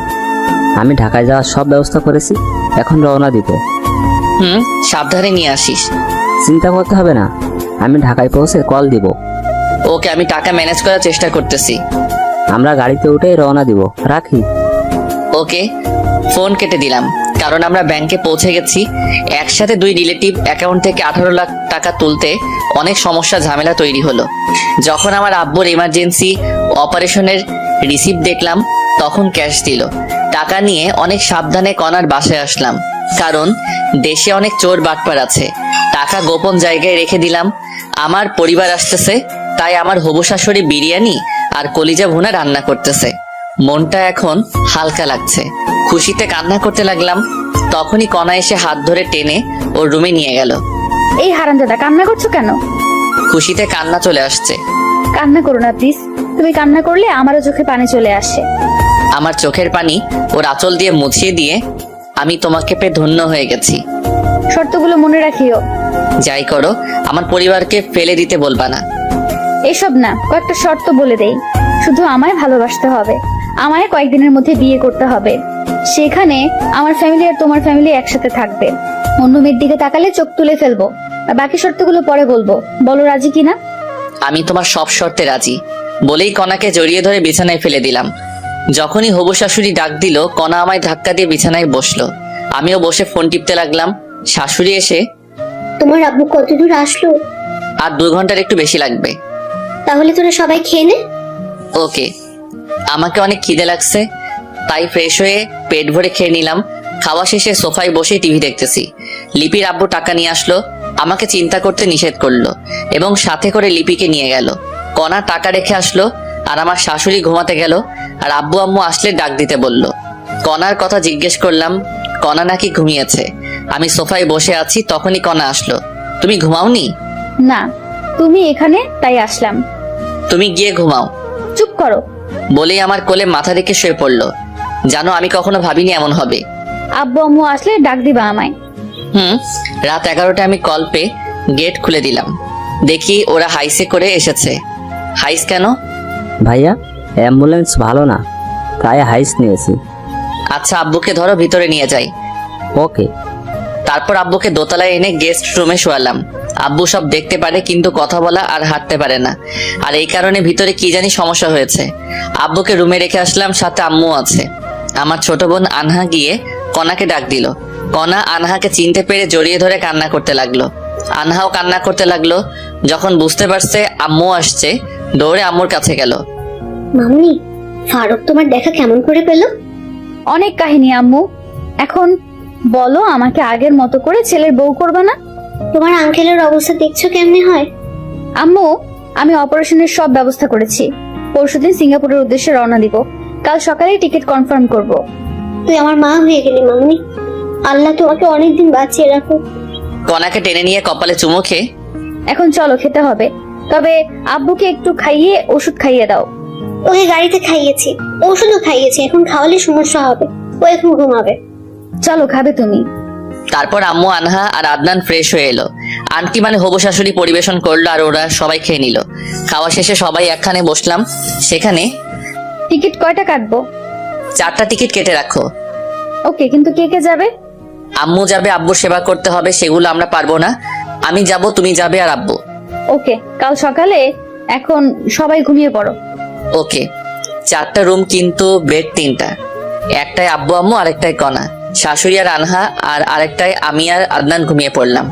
পরের দিন উঠলাম কণার ডাকে, উঠে নাস্তা করলাম। নাস্তা করে অনলাইনে টিকিট কাটার জন্য রওনা দিলাম। টিকিট কনফার্ম করে টিকিটের রিসিভের ফটোকপি নিলাম। এটা দেখালেই টিকিট দিয়ে দিবে। আব্বুকে নিয়ে আমি আর কণা বাংলাদেশের নাম করা বেসরকারি হাসপাতালে গেলাম। ডাক্তার কণার পরিচিত হওয়ার সুবাদে সিরিয়াল খুব তাড়াতাড়ি পেয়ে গেলাম। ডাক্তার অনেক সতর্কভাবে আব্বুর চেক আপ করলো। আব্বুর শরীর এখন কেমন আর আব্বুর শরীর কোন ধরনের অপারেশন সহ্য করতে পারবে সে অনুযায়ী একটা রিসিপ্ট তৈরি করলো। সেদিন আরো কিছু কাজ করলাম। দিনটি কেমনে কেটে গেল বুঝতেই পারলাম না। পরের দিন আবার সেই হাসপাতালে গেলাম। এই হাসপাতালের মাধ্যমে আমরা সিঙ্গাপুর যাব, আর ওখানে যা কাজ করা লাগবে সব এই ডাক্তাররাই করবে। আমরা সকাল 10টায় গেলাম হাসপাতালে। আবার রিসিপ্ট নিয়ে ব্যাংকে গিয়ে 20 লাখ টাকা ডোনেট করলাম। টাকা ডোনেট করার পর রিসিপ্ট নিয়ে বাসায় আসলাম। আমাদের বিকেল 4টায় ফ্লাইট, তাই আমরা রেডি হলাম। টিকিট অবশ্য কাটা ছিল আমাদের। আমরা রওনা দিলাম দুপুর 2টায়। যথাসময়ে প্লেন উড়াল দিল। দীর্ঘ 6 ঘন্টা পর আমরা সিঙ্গাপুরের মাটিতে পা রাখলাম। আমরা সরাসরি হাসপাতালে চলে গেলাম। আমাদের কাছ থেকে রিসিপ্ট জমা নিল এবং আব্বুকে ভিতরে নিয়ে গেল। কিছুক্ষণ পর এসে অভিভাবক অর্থাৎ সাদা স্ট্যাম্পে আমার স্বাক্ষর নিল। স্বাক্ষর করা শেষে ওরা চলে গেল। অপারেশন শুরু হলো। আমরা বাইরে দাঁড়িয়ে আছি। আম্মু তো শুধু কান্নাই করছে, থামছেই না কিছুতেই। আমারও কান্না আসতেছে, কিন্তু আমায় শক্ত হয়ে থাকতে হবে। আমি যদি কান্না করি তাহলে আম্মুকে আটকানোই যাবে না। আমি শুধু মনে মনে আল্লাহর নাম নিচ্ছি। আম্মু কান্না করতে করতে ক্লান্ত হয়ে বেঞ্চের উপর ঘুমিয়ে পড়েছে। কণা আম্মুর মাথা নিজের কোলে রেখে বসে আছে, আর আমি অপারেশন থিয়েটারের দরজার সামনে দাঁড়িয়ে আছি। আমার চোখের কোণে পানি এসে গেছে। আব্বুর কিছু কথা আমার মনে উঠে গেল। যাই হোক, প্রায় 3 ঘন্টা পর একজন দরজা খুললো। খুলেই, কে আপনি? আমি রোগীর আত্মীয়। কেন? একটা ভালো খবর আছে। কি সেই খবর স্যার, বলেন একটু। অপারেশন সাকসেসফুল, রোগী সম্পূর্ণ বিপদমুক্ত ইনশাআল্লাহ। সত্যি আব্বুর কিছু হয়নি? এখন দেখা করতে পারবে না, রোগীর জ্ঞান ফিরতে সময় লাগবে, কমপক্ষে 48 ঘন্টা। আর রোগীকে ঘুমের ইনজেকশন দেওয়া আছে, ডিস্টার্ব করবেন না রোগীকে। ভিতরে গিয়ে দেখি সিনিয়র ডাক্তার সহ আরো 5 জন দাঁড়িয়ে আলোচনা করতেছে। Okay sir. আর শোনো, তোমার আব্বু একটা হার্টে 10 দিনের মতো সময় নেবে, কিন্তু কণ্ঠস্বর ঠিক হয়েছে। জ্ঞান ফেরার 24 ঘন্টার ভেতরেই কথা বলতে পারবে ইনশাআল্লাহ। ও আচ্ছা স্যার। আমার চেম্বারে আসো, কিছু ওষুধ লিখে দিচ্ছি, 1 মাস খাওয়াতে হবে। ওকে চলেন। বিশেষ দ্রষ্টব্য, সব কথা ইংরেজি দিয়ে বলেছি আমরা। তারপর আমি ডাক্তারের কেবিনে গেলাম। ডাক্তার আমাকে কিছু নির্দেশনা দিলেন। সেগুলো হলো, আব্বুকে কখনো প্রেসার দেওয়া যাবে না, কোনো টেনশন করা যাবে না, সুস্থ হলে সব কাজ করতে পারবে, সেক্ষেত্রে কোনো সমস্যা হবে না। আর আব্বুর জ্ঞান ফিরবে 48 ঘন্টার মধ্যে। কয়েকদিন কথা বলতে পারবে না, আর কয়েকদিন হেঁটে নিয়ে বেড়াতে হবে, যেমন করে আমরা ছোট্ট বাচ্চাদের হাঁটা শিক্ষা দেই। আর কিছু ওষুধ লিখে দিলেন, যেগুলো কমপক্ষে 6 মাস সেবন করতে হবে। যাই হোক, আম্মু কান্না করতে করতে ক্লান্ত হয়ে ঘুমিয়ে পড়েছে। আব্বুর যে অপারেশন শেষ হয়েছে সে কথা আম্মু আর কণা এখনো জানতে পারিনি। তাই ডাক্তারের কাছ থেকে প্রেসক্রিপশন নিলাম। সেখান থেকে আম্মু আর কণা যেখানে বসে আছে সেখানে গেলাম। আম্মুকে ডেকে তুললাম, সাথে কণাও উঠলো। আম্মু ঘুম ভাঙা মাত্র, বাবা তোর আব্বু কোথায়? ভিতরে আছে। অপারেশন তো শেষ হয়েছে তাই না? অপারেশন শেষ হয়েছে। তোর আব্বু কোথায় সেটা আগে বল। ভিতরে আছে, অপারেশন সাকসেসফুল হয়েছে। 48 ঘন্টা আব্বুকে ডিস্টার্ব করা যাবে না। সত্যি বাবা, আমি শুধু দেখেই চলে আসবো, আমাকে নিয়ে চল বাবা। আমিও যাব। চলো, কিন্তু শব্দ করলে আব্বুর মাথার সমস্যা হতে পারে। আচ্ছা। তারপর আমি কেবিনে ঢুকলাম, সাথে আম্মু এবং কণাও আছে। কণা ঢুকেই আব্বুর পালস চেক করলো, আর আম্মু ঢুকে আব্বুর শরীরে হাত রেখে দেখলো। তারপর, আম্মু এবার বাইরে চলো। আমি বাইরে যাবো না বাবা, তোরা বাইরে যা। সমস্যা হতে পারে আম্মু। বললাম কোনো সমস্যা হবে না, আমি কোনো শব্দ করবো না। আচ্ছা বসে থাকো, আমরা বাইরে আছি। আব্বুর পাশে একটা চেয়ার এনে আম্মুকে বসিয়ে দিয়ে, বাবা তোরা দুজন কিছু খেয়ে আয়। আচ্ছা। আম্মু কেবিনে বসে আছে, আমি আর কণা বাইরে আসলাম। তখন, এই তোমার কার্ডে কি টাকা আছে? আমি রেখে দিয়েছি। ও রেখে দাও, টাকা লাগতে পারে। বলেই আমি বাইরে যাওয়ার জন্য পা বাড়ালাম। কোথায় যাচ্ছ তুমি? আমি খাবার কিনে আনতেছি। দাঁড়াও, মিথ্যা বলতে পারো না, বলো কেন? মিথ্যা বললাম কখন আমি? জানি তোমার কাছে কোনো টাকা নেই, এখান থেকে খাবার নিয়ে আসিও। আমার হাতে ও ডেবিট কার্ডটা দিয়ে, আচ্ছা আসলে আমার কাছে 5000 টাকা ছিল মাত্র। তুমি কোথায় থাকবা? কোথায় আবার? আম্মুর সাথে। ওকে। কণা আম্মুর কাছে গেল, আর আমি বাইরে গেলাম। সেখানে ভাত না পেয়ে বিরিয়ানি নিয়ে আসলাম। 4 প্যাকেট বিরিয়ানি নিয়ে আসলাম। এসেই আম্মু এদিকে এসে তুলে খাওয়াও আমাদের। আচ্ছা চল। তারপর আম্মু আমাকে আর কণাকে খাইয়ে দিচ্ছে, আর আমরা দুজন আবার আম্মুকে খাওয়াচ্ছি। খাওয়ার এক পর্যায়ে, আজ আমি অনেক খুশি। আমরাও। আজ আব্বুর অপারেশন হয়ে অনেক শান্তি লাগছে। সেটাই। কণা টাকা না দিলে সেটা হতো না কখনো। তোর আব্বু সুস্থ হলে তোদের বিয়ে দেবো। আগে আব্বু সুস্থ হোক তো। মেয়েদের মতো লজ্জা পাস কেন? আচ্ছা মামুনি, 3-4 মাস পর বিয়ে হলে কোনো সমস্যা হবে তোমার? আম্মু আপনারা যখন দেবেন আমি তখনই রাজি, কিন্তু বাসায় গিয়ে ওর সাথে আমার রেজিস্ট্রি করে রাখতে হবে। আচ্ছা মামুনি, আমরা একটু সামলে উঠবো। আর শোনো, তোমাদের তো কাল রাতের ঘুম হলো না, ওখানে যে বেঞ্চের ফাঁকা ব্যাগ আছে ওখানে ঘুমিয়ে পড়ো। আচ্ছা। তারপর আমরা অনেক কষ্টে ঘুমালাম। ঘুম থেকে উঠলাম পরের দিন সকালে। সেদিনটাও কেটে গেল। পরের দিন উঠে ভালো লাগছিল না, তাই কণাকে নিয়ে বাইরে গেলাম। একটা পার্কে আমি আর কণা বসে আছি তখন। আচ্ছা বলো তো, তোমার শর্তগুলো পূরণ করতে হবে না? যখন তুমি আমার কথা শুনবা না তখন বলবো। আমাকে কাছে টেনে নিয়ে আমার কপালে আলতো করে একটা চুমু দিয়ে বলল, আচ্ছা। বলেই জড়িয়ে ধরলাম। তখনই কণা একটা আইসক্রিমের ভাসমান দোকান দেখে আইসক্রিমের বায়না ধরলো। মহারানী আইসক্রিম খাবে। আমি আইসক্রিম এনে দিলাম। আইসক্রিম আমার একেবারে অপছন্দ। আমাকেও খেতে বললো, কিন্তু আমি খেলাম না। কণা আইসক্রিম খাচ্ছে ছোট বাচ্চাদের মতো করে। খাওয়া শেষে ঠোঁটের চারপাশে আইসক্রিম লেগে আছে, তোমার ঠোঁট মুছে ফেলো। আমি পারবো না। দেখো ঠোঁট পরিষ্কার করো, না হলে ঠোঁট কামড়ে ছিঁড়ে ফেলবো কিন্তু।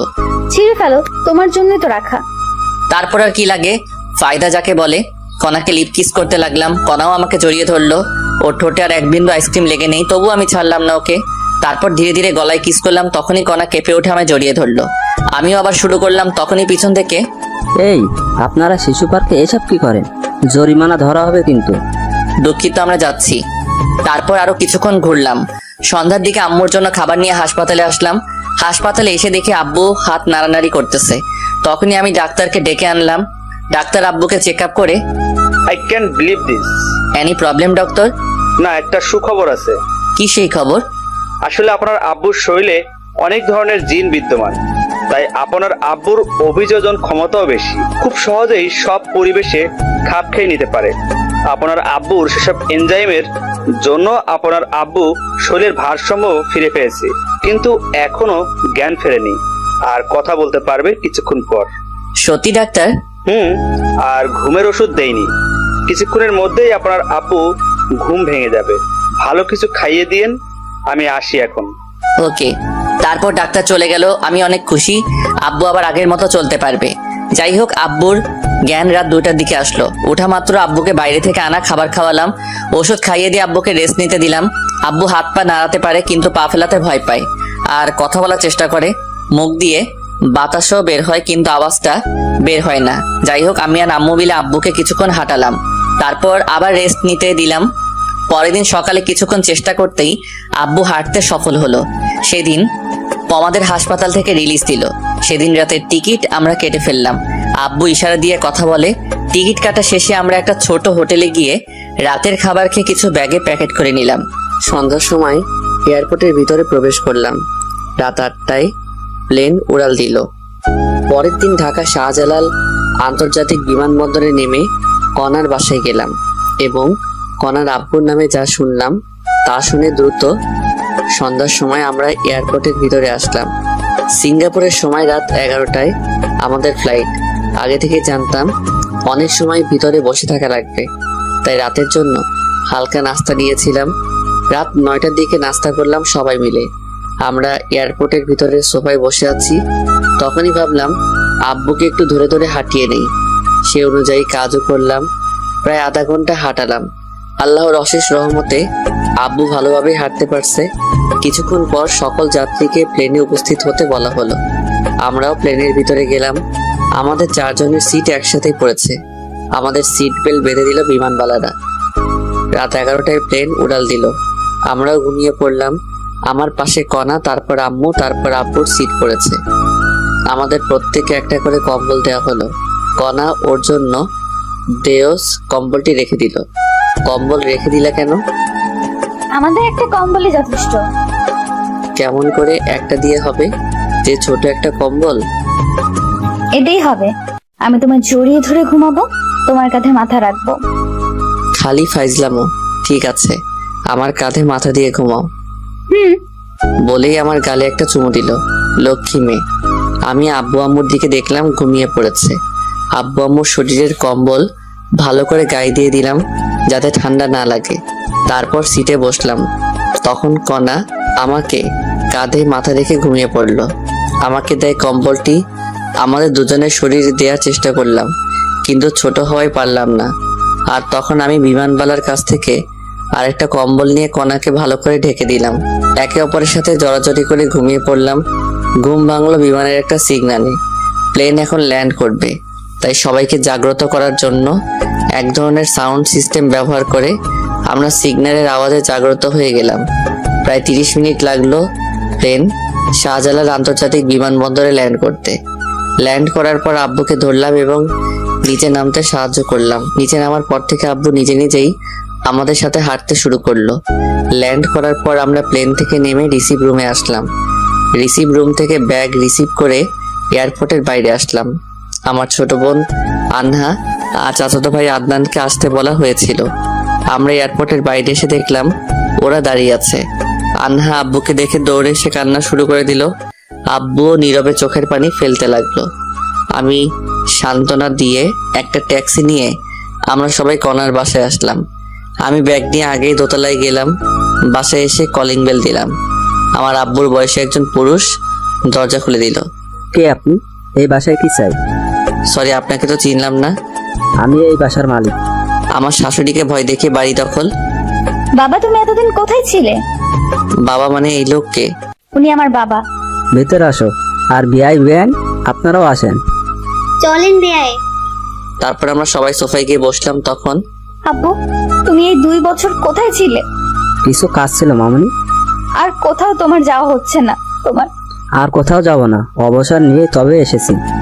ভাই সাহেব, আপনি কি কাজ করতেন? হঠাৎ 2 বছর খোঁজ ছিল না আপনার? বিআইন, আমি একজন কমিশনার ছিলাম।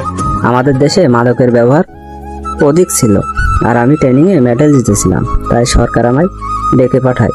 তারপর আমাদের একটা মিটিং হয়। সেই মিটিংয়ে 60 সদস্য বিশিষ্ট একটা দল তৈরি করি। এদের মূল কাজ মাদকের গডফাদারকে ধরা। আমরা এই কাজের মিশনের জন্য উঠে পড়ে লেগে পড়ি। বাসায় থাকলে সমস্যা তো, তাই আমি কাউকে না জানিয়ে পালিয়ে যাই। মিশন ছিল জীবন মরণের। ধরা পড়লে মৃত্যু নিশ্চিত। আমরা দেশের ভিতরে এবং বাইরে 2 বছর নিরস প্রচেষ্টার পর 7 দিন আগেই ওই সন্ত্রাসীকে ধরিয়ে দিই এবং আবার মেডেল পাই। সেদিনেই চাকরির অবসরের আবেদন করি। অফিসাররা সবাই অবাক হয়েছিল এবং তারা আমাকে চাকরিতে জোর করে রাখতে চেয়েছিল, কিন্তু পারিনি। আমি পরশুদিন বাসায় এসে সব শুনলাম বিয়ানের নাকি অপারেশন হচ্ছে। আপনার মেয়ে টাকা দিয়েছিল, আমাদের তো অপারেশন করার সামর্থ্য ছিল না। বেআইন, আমার যা কিছু আছে সব কণা মামুনির, আর আমার মেয়ে আপনার বাড়ির বউ। আর এসব কথা বাদ দেন, এখন বেআইনের কি অবস্থা? হাঁটতে পারতেছে, কিন্তু কথা বলতে পারতেছে না। মুখ দিয়ে বাতাস বের হয়। ডাক্তার বলছে 1 সপ্তাহের মধ্যে কথা বলতে পারবে। আল্লাহ যেন তাড়াতাড়ি সুস্থ করে দেন। আচ্ছা ভাই, কণা আর ফারুকের সম্পর্ক নিয়ে আপনার মন খারাপ হয়নি? বেআইন, কণা আগে রিলেশন করতো আপনার ছেলের সাথে। আমি জানতাম রিলেশন করে, কিন্তু আপনার ছেলেকে দেখিনি। পরে যখন ওদের ব্রেকআপ হয়েছে এবং আমার মেয়ে বাইরে চলে যায়, মেয়ে আমাকে বুঝতে দেয়নি। তারপর আমি মিশনে গিয়েছিলাম। বাসায় এসে জানতে পারলাম ব্যাপারটা। প্রথমে রাগ হয়েছিল, কিন্তু পরে সব শোনার পর অনেক খুশি লাগতেছে। ভাই, আপনার মেয়েকে আমি অনেক পছন্দ করি। তাই ফারুক যখন ওদের ব্রেকআপের কথা বললো, তখন ওর সাথে অনেক রাগারাগি করেছি, কিন্তু সবকিছু বিবেচনা করে মেনে নিতে হয়েছে। অনেক ভালো লাগলো বেন। আমরাও রিলেশন করে বিয়ে করেছি, আমার মেয়েও। আমরাও সেম। যা করছো, কাল আবার গ্রামের বাসায় যেতে হবে আমাদের। কেন বেন? ওমর ফারুককে আর কতই প্রেশারে রাখি বলেন? এমনি ওর বেতন অল্প, আবার যদি পরিবার সহ ঢাকায় থাকি তাহলে অনেক টাকা খরচ হবে। তাই চলে যাব। কি বলেন বেন? সামনে আমার একটা ফ্ল্যাট আছে, 5 তলা ফ্ল্যাট। সেখানে 4 তলায় আপনারা থাকবেন। বেয়াই অনেক উপকার করেছেন, তাই জীবনে শোধ করতে পারবো না। আর উপকার করবেন না। বেয়াই কি বলেন এসব? আমরা কিন্তু কষ্ট পাবো। আচ্ছা বেয়াই, আগে আপনার বেয়াই সুস্থ হোক। ও সুস্থ হলে যে কোম্পানিতে চাকরি করতো সেখানে আবার জয়েন করতে পারবে। রেফারেন্স আছে তো। সুস্থ হলে আবার ঢাকায় আসবো।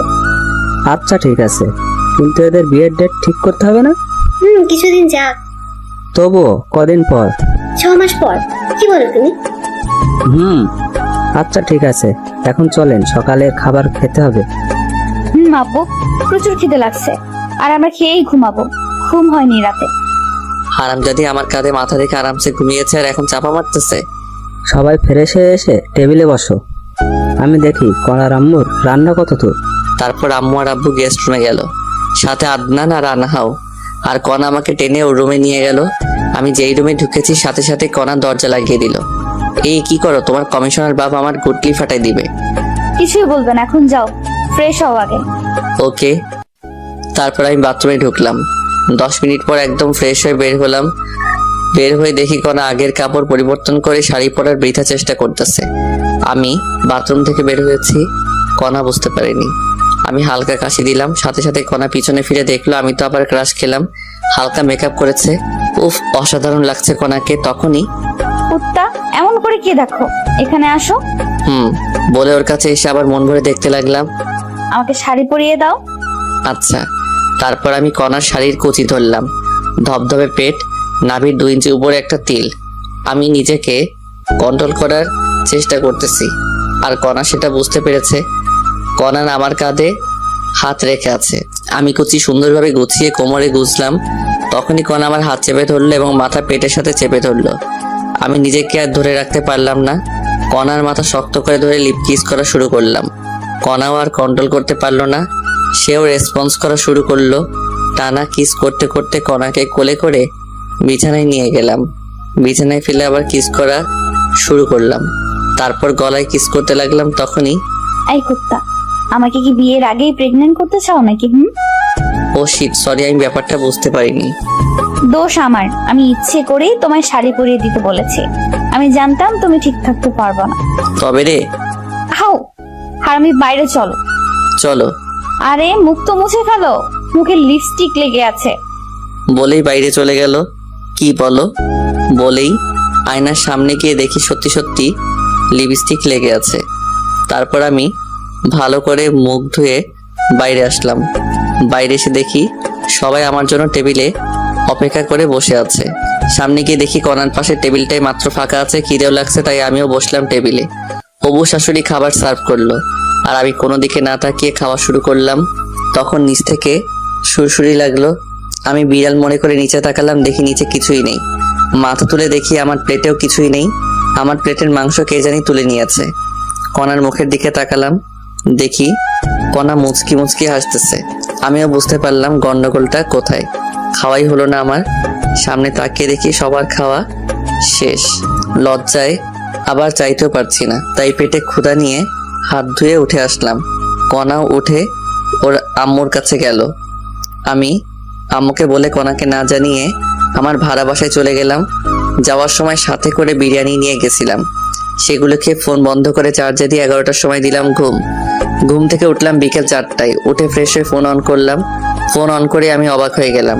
মিস কল অ্যালার্ট চালু করা আছে, দেখি 250টা মিস কল আর 119টা মেসেজ। কল এসেছে আম্মু, কণা, আদনান শাশুড়ির ফোন থেকে, আর মেসেজ এসেছে আদনানের ফোন থেকে 10টার মতো। বাকিগুলো কণা দিয়েছে। সবগুলো মেসেজ হলো আমি কোথায় আছি, তাড়াতাড়ি যেন বাসায় যাই, এসব নিয়ে। যাই হোক, এসব দেখে ভাবলাম কল দেই।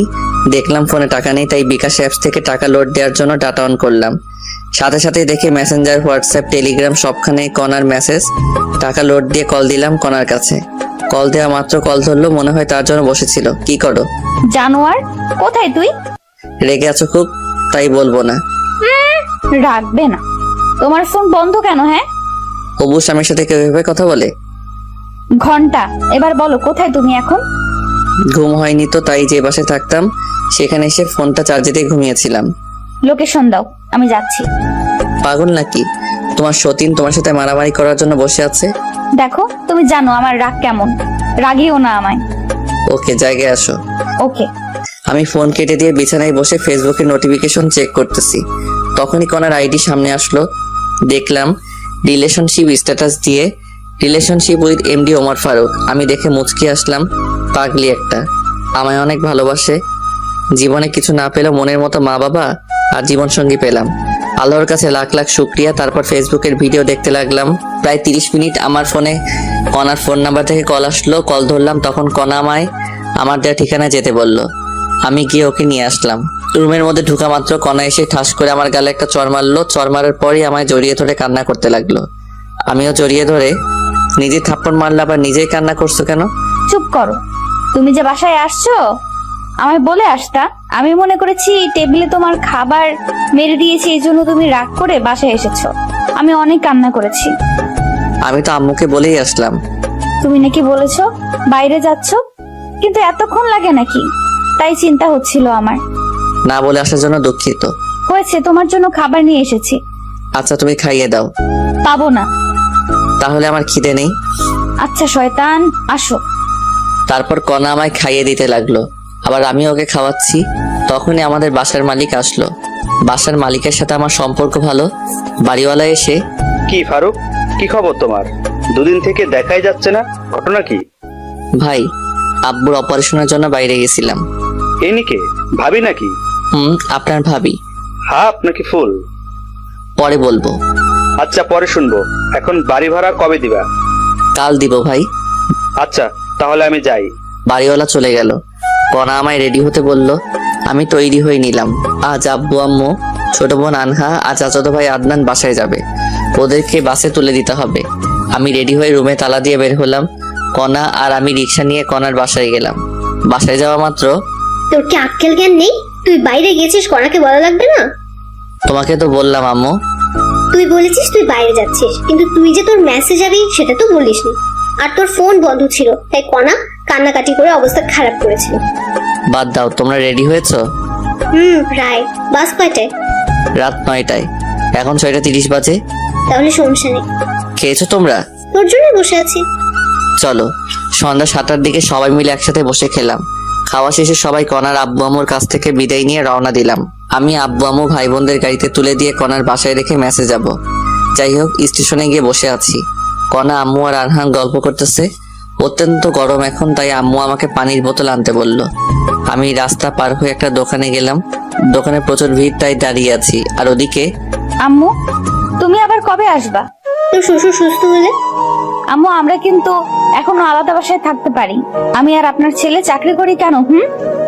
কিছুদিন যাক, তারপর? তাড়াতাড়ি আসো। তোমরা আর আমার এই ননদকেও ভালো স্কুলে ভর্তি করাতে হবে। পরে সেটা ভাবি। আমার পরীক্ষা সব কমপ্লিট, 6 মাস পর পরীক্ষা। সত্যি?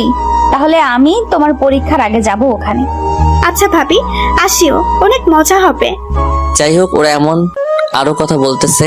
আর এদিকে আমি পানির বোতল কিনে রাস্তা পার হচ্ছি। তখনই প্রায় 2 বছর পর চিরচেনা আব্বুর কণ্ঠস্বর শুনতে পেয়ে দৌড় দিলাম। আমি তো শকড হয়ে গেলাম, আবার অনেক খুশি লাগতেছে। কিন্তু আব্বু কি জানি ইশারা করতেছে আর বলতেছে, আরে পাগল ছেলে, সামনে দেখো। বলেই আব্বু আমার কাছে দৌড়ে আসতেছে। আমি সামনে তাকিয়ে দেখি বিশাল দূরে একটা সিএনজি 60 কিলোমিটার/আওয়ার বেগে ছুটে আসতেছে। সিএনজি এর গতি দেখে আমি ভয়ে কি করব ভেবে পাচ্ছি না। আমার ব্রেন কাজ করা বন্ধ করে দিয়েছে। আমি আমার মৃত্যু দেখতে পারতেছি। আমি ভয়ে চোখ বন্ধ করলাম। তখন আমার মনে হলো আমায় কেউ আচমকা টান দিল। আমি বুঝতে পারলাম আমি কোথাও পড়ে গিয়েছি, কিন্তু আমার শরীরে মনে হয় শক্তি নেই। কেউ একজন আমায় ধাক্কাচ্ছে। তখনই আমার চিন্তা শক্তি কাজ করা শুরু করে দিল। আমি চোখ খুললাম। খোলা মাত্র, বাবা, তোর কিছু হয়নি তো? কিছু হয়নি তো মনে হয়। চারপাশ দেখে আসবি না? ভুল হয়েছে, এবার চলো। চল। আম্মুকে বলিও না, আবার চিন্তা করবে। আচ্ছা। তারপর আমি আমার শরীরের ধুলা ঝেড়ে ফেলে দিলাম। তারপর আব্বু আর আমি, আম্মু, কণা আর আনহাদের কাছে আসলাম। আব্বু যখন এসে সবার সামনে কথা বলল, সবাই আনন্দে হই দিয়ে উঠলো। আর আম্মু তো খুশিতে কান্না কান্না করতে লাগলো।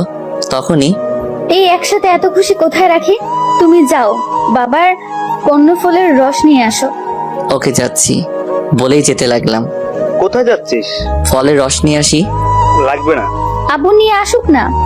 আরে ফারুক কোথাও যাবে না। জানো কি হয়েছিল একটু আগে? কি হয়েছিল আব্বু? কিছু হয়নি বলেই আব্বুর মুখ চেপে ধরলাম। আসলে তারপর সব খুলে বলল। আরে চিন্তা করো না তো, কিছু হয়নি তো। হলে আর কি হতো, মরে যেতাম। কান্না করার মতো কেউ নেই। চলো তো একটু ওয়াশরুমে যাব। চলো। তারপর আম্মুকে চুপ করে থাকতে বললাম। আব্বু আমার আম্মুকে সান্ত্বনা দিচ্ছে। আর আমি কণাকে নিয়ে বাস কাউন্টারের ওয়াশরুমে ঢুকলাম। কণা ভিতরে ঢুকে উকি দিয়ে কি জানি দেখলো। তারপর হঠাৎ দরজা বন্ধ করে দিয়ে আমার শার্টের কলার ধরলো। তখন, এই কি করছো? তুই কি বললি কিছুক্ষণ আগে? কি বলছি আমি? কি বললি তুই মরে যাবি? তোর কিছু হলে আমি কি নিয়ে বাঁচবো বল? সরি, আর বলবো না। সাবধানে দেখে শুনে বের হবা না তুমি? তোমার কিছু হলে আমি কি নিয়ে বাঁচবো? কলার ছেড়ে দিয়ে আমায় জড়িয়ে ধরে কান্না করতে করতে কথাগুলো বলল। তোমার আর আম্মুর দোয়া আর আল্লাহর রহমত থাকলে আমার কিছু হবে না। সবসময় তোমার জন্য দোয়া করি আমি। এবার কিস করো। তাই তো, তোমায় অনেক ভালোবাসি। কচু বাসো, তাই তো আমার কথা চিন্তাও করো না, শুধু বাজে কথা বলো। মৃত্যু ছাড়া আমি তোমায় ছেড়ে কোথাও যাব না। জানো আমার না খুব কান্না আসছিল যখন তুমি এই কথাগুলো বলছিলে। মনে হচ্ছিল ধরে থাপ্পড় মারি আর বলি তোমায় অনেক ভালোবাসি। ওসব আমি ইচ্ছা করেই বলেছি। দেখলাম তুমি আমায় কেমন ভালোবাসো। এবার চলো বাইরে যাব, না হলে অনেক খারাপ ভাববে। চলো। তারপর আমি আর কণা সবার কাছে আসলাম। কিছুক্ষণ পর বাস আসলো। আমি সবাইকে বাসে তুলে দিলাম। সবার জন্য হালকা খাবার কিনে দিলাম। বাস যতক্ষণ ছিল ততক্ষণ দাঁড়িয়েছিলাম। তারপর আমি আর কণা সিএনজি নিয়ে বাসায় আসলাম। কণাকে বাসায় নামিয়ে দিয়ে আমি আবার আমার ভাড়া বাসায় চলে গেলাম। আমি আজ অনেক হেঁটেছি এবং কাজও করেছি, তাই অনেক ক্লান্ত থাকায় ঘুমিয়ে পড়লাম। ঘুম ভাঙলো কণার ফোনে। কল ধরেই, দিলা তো ঘুমের 69 বাজাই। আইসে আমার জমিদার সাহেব, উঠে তাড়াতাড়ি অফিস আসো। আচ্ছা যাবো নে। আচ্ছা, আমি যাবার সময় তোমায় নিয়ে যাব। লাগবে না ম্যাম, আমারই ডিউটি আপনার বাসায়। ফারুক সাহেব তাড়াতাড়ি আসেন। আচ্ছা ম্যাম। কল কেটে দিয়ে ফোনে দেখলাম 7:48 বাজে। আমার অফিস 9টায়। কনার বাসায় যাওয়া লাগবে 8:30-এ। বেশি সময় নেই হাতে, তাই বিছানা থেকে উঠে বিছানার কিছু না গুছিয়েই ফ্রেশ হলাম। তারপর রেডি হয়েই কনার বাসায় গেলাম। তবুও 10 মিনিট লেট করেছি। কনার বাসায় ঢুকলাম। জামাই না হতেই আমায় এখন থেকে জামাই আদর করতেছে। যাই হোক, খাওয়া শেষে কনা লাঞ্চ পার্টিতে প্যাক করে নিল। তারপর আমরা দুজনে অফিসের উদ্দেশ্যে রওনা দিলাম। অফিসে ঢোকার পর আমি আমার কেবিনে গেলাম। কিছুক্ষণ পর সবাই আসলো। তখন কনা সবাইকে ডাকলো। সবাই মিটিং রুমে গেল, সাথে আমিও মিটিং রুমে। শোনেন, আপনারা আমাদের অফিসের অনেক লোকসান হচ্ছে। ম্যাম, আমরা তো ঠিকভাবে কাজ করছি, সর্বোচ্চ দিয়ে কাজ করি। সবাই তো করে না। ম্যাম, এই অফিসের ক্ষতি হলে অফিস বিক্রি করে দেবে, তখন আমরা কোথায় যাব? আর গেলেও হয়তোবা এমন বস পাবো না। আর এই অফিসে আমাদের সব সময় ছাড় দিয়েছে। অফিসের লোকসানের সময় আমরা কাজ করে তা পুষিয়ে দিব। সাবাস, আপনারা সবাই এরকম মানসিকতা নিয়েই কাজ করবেন। আমরা তাই করব ম্যাম। আরেকটা কথা, এ আমার ভালোবাসা এবং হবু স্বামী। সব মেয়েই ওকে দুলাভাই না হলে ভাইয়া বলে ডাকবা। আমাকে ওর কাছে এনে হাত ধরে বলল, ম্যাম খাওয়া দেন। আচ্ছা, আজ দিব। তারপর মিটিং শেষ করে দিল। কনা সবাইকে খাওয়ালো। তারপর আবার কাজ করতে লাগলাম। অনেক দিন আসতে পারিনি, অনেক কাজ পড়ে আছে। কাজ করতে করতে দুপুর হয়ে গেল। লাঞ্চের সময় কনা ডাকলো। কনার কেবিনে লাঞ্চ করলাম। লাঞ্চ শেষে আবার কাজ করতে লাগলাম। ছুটি হলে কনা আর আমি অফিসের গাড়ি নিয়ে একটু ঘুরে বেড়াই। তারপর কনার বাসায় গিয়ে রাতের খাবার খেয়ে বাসায় যাই। এভাবে চলে গেল 7 দিন। অফিসের কাজের প্রচুর চাপ, কোম্পানির লোকসান, সবাইকে দিয়ে তুলে নেওয়া হচ্ছে। এই মাস প্রায় শেষ হয়ে যাচ্ছে। মাসের আছে 5 দিন। অফিস যাওয়ার জন্য বের হয়েছি। তখন মেসেঞ্জারে আমার গ্রামের এক বান্ধবীর কল পেলাম। কিরে ফারুক, কেমন আছিস? আলহামদুলিল্লাহ, তুই কেমন আছিস? দুলা ভাই আর ভাগিনা কেমন আছে? ভালো ছিলাম, কিন্তু কয়েকদিন থেকে নেই রে মামা। কেন কেন কেন কোনো সমস্যা হয়েছে কি? তোর দুলাভাইয়ের হার্টের অপারেশন করা লাগবে। টাকা ম্যানেজ হয় নাই? সব কমপ্লিট। আর তুই তো জানিস আমরা পালিয়ে বিয়ে করেছি, এজন্য কেউ মেনে নেয়নি। আর তোর দুলাভাইয়ের অসুস্থতার জন্য কোম্পানি থেকে লোন দিয়ে অপারেশন করাচ্ছে। খুব ভালো করেছিস। আমার কি কোনো হেল্প লাগবে? ঢাকায় আমার চেনা পরিচিত তুই আছিস। আর অপারেশনের সময় আমি মেয়ে মানুষ কেমনে দৌড়াদৌড়ি করবো? তুই কি একটু 2 দিন সময় দিতে পারবি? আচ্ছা, কবে যাওয়া লাগবে? আজকে আয়, কাল তাহলে অপারেশন হবে। আচ্ছা, আমি আসতেছি। সীমার ফোন কেটে দিয়ে কনাকে টেক্সট করে জানিয়ে দিলাম আমি 2 দিন অফিসে যেতে পারবো না। আমার বন্ধু অসুস্থ, অপারেশন হবে, তাই হাসপাতালে যাব। আর আমাকে এই 2 দিন কল দিও না। আমি জানি কনা আর আমায় 2 দিন কল দিবে না। তারপর আমি ব্যাগ গুছিয়ে রওনা দিলাম সীমার বাসার উদ্দেশ্যে। এই ঢাকার জ্যাম পার করে পৌঁছালাম 11টার সময়। সীমার বাসায় ঢুকলাম, দেখি দুলাভাই ভালোই অসুস্থ হয়ে গেছে। দুলাভাইয়ের সাথে কথা বললাম। দুলাভাইয়ের কথা বলতে সমস্যা হয়। তারপর সীমার সাথে ভালো মন্দ কথা বলে বিকেল বেলায় হাসপাতালে ভর্তি করার সিদ্ধান্ত নিলাম। সীমার বাসায় লাঞ্চ করে দুলাভাইকে নিয়ে 2টোর দিকে ঢাকা মেডিকেল হাসপাতালে ভর্তি করালাম। বিভিন্ন পরীক্ষা করা হলো এবং ডাক্তার বললেন রাত 10টায় অপারেশন করা হবে। ব্যাংকে গিয়ে টাকা ডিপোজিট করেন। তারপর সীমা ডাক্তার তো টাকা জমা দিতে বলল। চল ব্যাংকে যাব। দুলাভাই একা থাকবে নাকি? তোর ভাগিনাকে রেখে যাই, বেশিক্ষণ লাগবে না তো। টাকা কোথায় আছে? আমার অ্যাকাউন্টে। চলো তাহলে। তারপর সীমা দুলাভাইয়ের কাছে গেল এবং সব খুলে বলল। দুলাভাই তার ছেলে আবু হানিফকে রেখে যেতে বলল। আবু হানিফকে রেখে আমরা দুজন হাসপাতাল থেকে বের হয়ে রিক্সা নিলাম। তারপর ইসলামী ব্যাংকে গেলাম। ব্যাংক থেকে টাকা তুলে আবার সোনালী ব্যাংকে গেলাম। সেখানে টাকা জমা দিয়ে হাসপাতালে আসলাম। আমাদের মোট 2 ঘন্টা সময় লেগেছে। একটু দেরি হলে আর টাকা জমা দিতে পারতাম না, কারণ ব্যাংক 5টার সময় বন্ধ করে দেয়। আমরা হাসপাতালে এসেছি 6টার সময়। একটু পর আজান দিবে। দুলাভাই অনেক ভয় পাচ্ছে, অনেক ভীতু প্রকৃতির মানুষ উনি। যাই হোক, দেখতে দেখতে অপারেশনের সময় হয়ে গেল। ডাক্তার দুলাভাইকে আইসিইউতে নিয়ে গেল আর আমরা বাইরে আছি। সীমা তো ভয় চুপসে গেছে আর আমিও চুপ করে আছি ভাগিনাকে সাথে নিয়ে। ভাবলাম একটু ফোনে গেম খেলি, কিন্তু ফোনটা বের করে দেখি ফোন বন্ধ, কারণ ফোনে চার্জই দেয়নি। ভাগিনার দিকে তাকিয়ে দেখি ভাগিনা ঘুমিয়ে গেছে। তারপর আমি বসে থাকতে থাকতে কখন ঘুমিয়ে গেছি জানি না। ঘুম ভাঙলো লিপির। মামা, এই মামুদ, খুশির খবর আছে। কি হয়েছে? তোর দুলাভাইয়ের অপারেশন সাকসেসফুল হয়েছে। 3 ঘন্টা পর জ্ঞান ফিরবে। ডাক্তার চলে গেল এটা বলে। দাঁড়া, আমি ডাক্তারের কাছ থেকে ভালো করে শুনে আসি। আচ্ছা যা। তারপর আমি ডাক্তারের কেবিনে গিয়ে সত্যতা যাচাই করে আসলাম। তখন রাত 2টা বাজে। আমি সীমার কাছে আসলাম। কিছুক্ষণ পর দুলাভাইকে একটা কেবিনে শিফট করা হলো। আমি অনেক খুশি হয়েছি। ডাক্তার প্রেসক্রিপশন দিল। আমি কি ওষুধ কিনে আনলাম, জ্ঞান ফিরলে ওষুধ খাওয়াতে হবে। ওষুধ কিনে এনে দেখে অন্য রুমে শিফট করেছে। ওষুধ সীমাকে দিয়ে আমি ব্যাগ নিয়ে সোফায় শুয়ে পড়লাম। সীমাকে ঘুমানোর কথা বলে দিলাম এক ঘুম। ঘুম থেকে উঠলাম খুব সকালে, সীমা আর দুলাভাইয়ের কথার শব্দে। ঘুম থেকে উঠে দুলাভাইয়ের সাথে কথা বলে ফ্রেশ হতে গেলাম। ফ্রেশ হয়ে এসে দুনিয়ার যত গল্প আছে সব শুরু করে দিলাম। গল্প তো আর শেষ হবে না, খিদেও লাগছে, তাই নাস্তা নিতে ভাগিনাকে সাথে করে বাইরে গেলাম। আমরা নাস্তা করে ওদের দুজনের জন্য নাস্তা নিয়ে আসলাম। নাস্তা করে ওষুধ খাওয়া শেষে আমি বাইরে গিয়ে 10 টাকা দিয়ে ফোনে চার্জ দিয়ে আনলাম। কনার ফোনে কল দিলাম, কিন্তু ওর ফোন বন্ধ। তাই কনার আম্মুর কাছে কল দিলাম।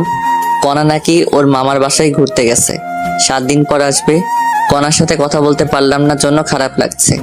মন খারাপ করে আবার সীমা আর দুলাভাইয়ের কাছে গেলাম। সেদিনই বিকেলবেলা রিলিজ নিলাম আমরা।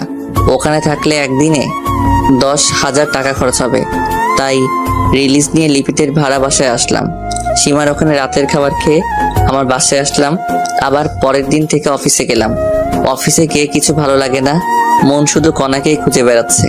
তাই ফোন বের করে কনাকে কল দিলাম, কিন্তু ফোন বন্ধ দেখাচ্ছে। মেজাজ তো খুব খারাপ হয়ে গেল, তবুও কাজ করতে লাগলাম। দুপুরবেলা লাঞ্চ করলাম অফিসের ক্যান্টিনে। লাঞ্চের পর আবার কাজ করা শুরু করলাম। একাকিত্ব ভালো লাগছে না, তাই অফিসের এক মেয়ে কলিগের সাথে একটু ভাব জমালাম। ভালোই ভাব জমে গেল একদিনের গল্পে। যাই হোক, কনাও নেই, মেয়েটার সাথে কথা বলে ভালোই লাগলো। এইভাবে 3 দিন গেল, কনার কোনো খোঁজই নেই, ফোন বন্ধ করে রেখেছে। হাসপাতালে যখন ছিলাম তখন আমার ফোন বন্ধ ছিল, তাই কনা আমার উপর রাগ করে ফোন বন্ধ করে রেখেছে। আর তাই আমি অফিসের একটা মেয়ের সাথে দেখিয়ে দেখিয়ে গল্প করতেছি। আমি জানি লিপি আমার সব কথা কনাকে জানাচ্ছে। অনেক ভেবেচিন্তে নীলাকে সব খুলে বললাম, আর ওকে একটু অভিনয় করতে বললাম। নীলাও খুব সুন্দরভাবে লিপির সামনে অভিনয় করে। যাই হোক, এইভাবে 4র্থ দিন চলে গেল। 5ম দিন নীলা আগে চলে গেল অফিস। এই নীলা, শোনো। জি আপু, বলেন। তুমি জানো না কনা ফারুককে ভালোবাসে, কয়েকদিন পর ওদের বিয়ে। তো আমিও ওকে ভালোবাসি। চাকরি হারাতে চাও নাকি? হারালে হারাবো, ফারুক আছে না।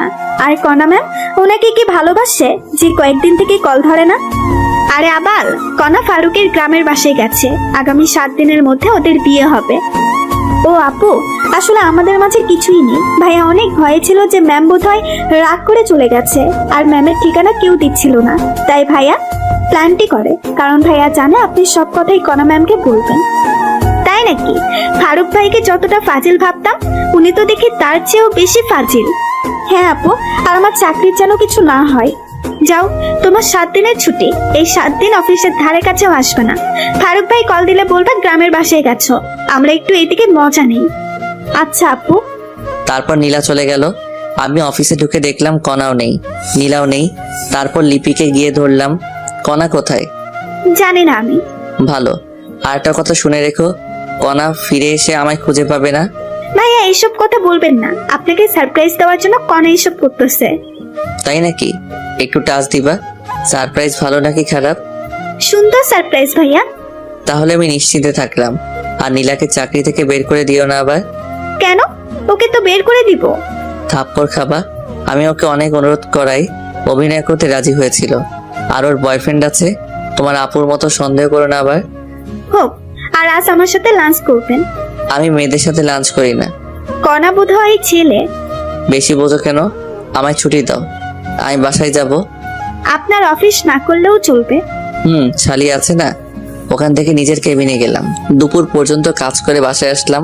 পরিচিত এক ফার্মেসি থেকে ঘুমের ওষুধ এনে খেয়ে ঘুম দিলাম। উঠলাম পরের দিন দুপুরবেলা। উঠে আবার ফোন টিপতে লাগলাম। মাগরিবের আগে আগে কনার আম্মুর ফোন থেকে কল আসলো। আমি ধরলাম। তখনই বাবা, বাবা, কণা, বলেই কান্না করা শুরু করলো। কনার কি হয়েছে বলেন? কণার বলেই ফোন কেটে দিল। আমি আবার কল দিলাম, ফোন বন্ধ। কনার ফোনও বন্ধ, কনার আব্বুরও বন্ধ হয়ে আছে। মেজাজ খুব খারাপ।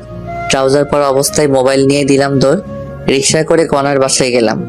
বাসায় গিয়ে দেখি পুরো বাসা বিয়ের সাথে সাজানো। আমি দৌড়ে ভিতরে গিয়ে কনার আম্মুর কাছে গেলাম। কনা কোথায়? কনার কি হয়েছে?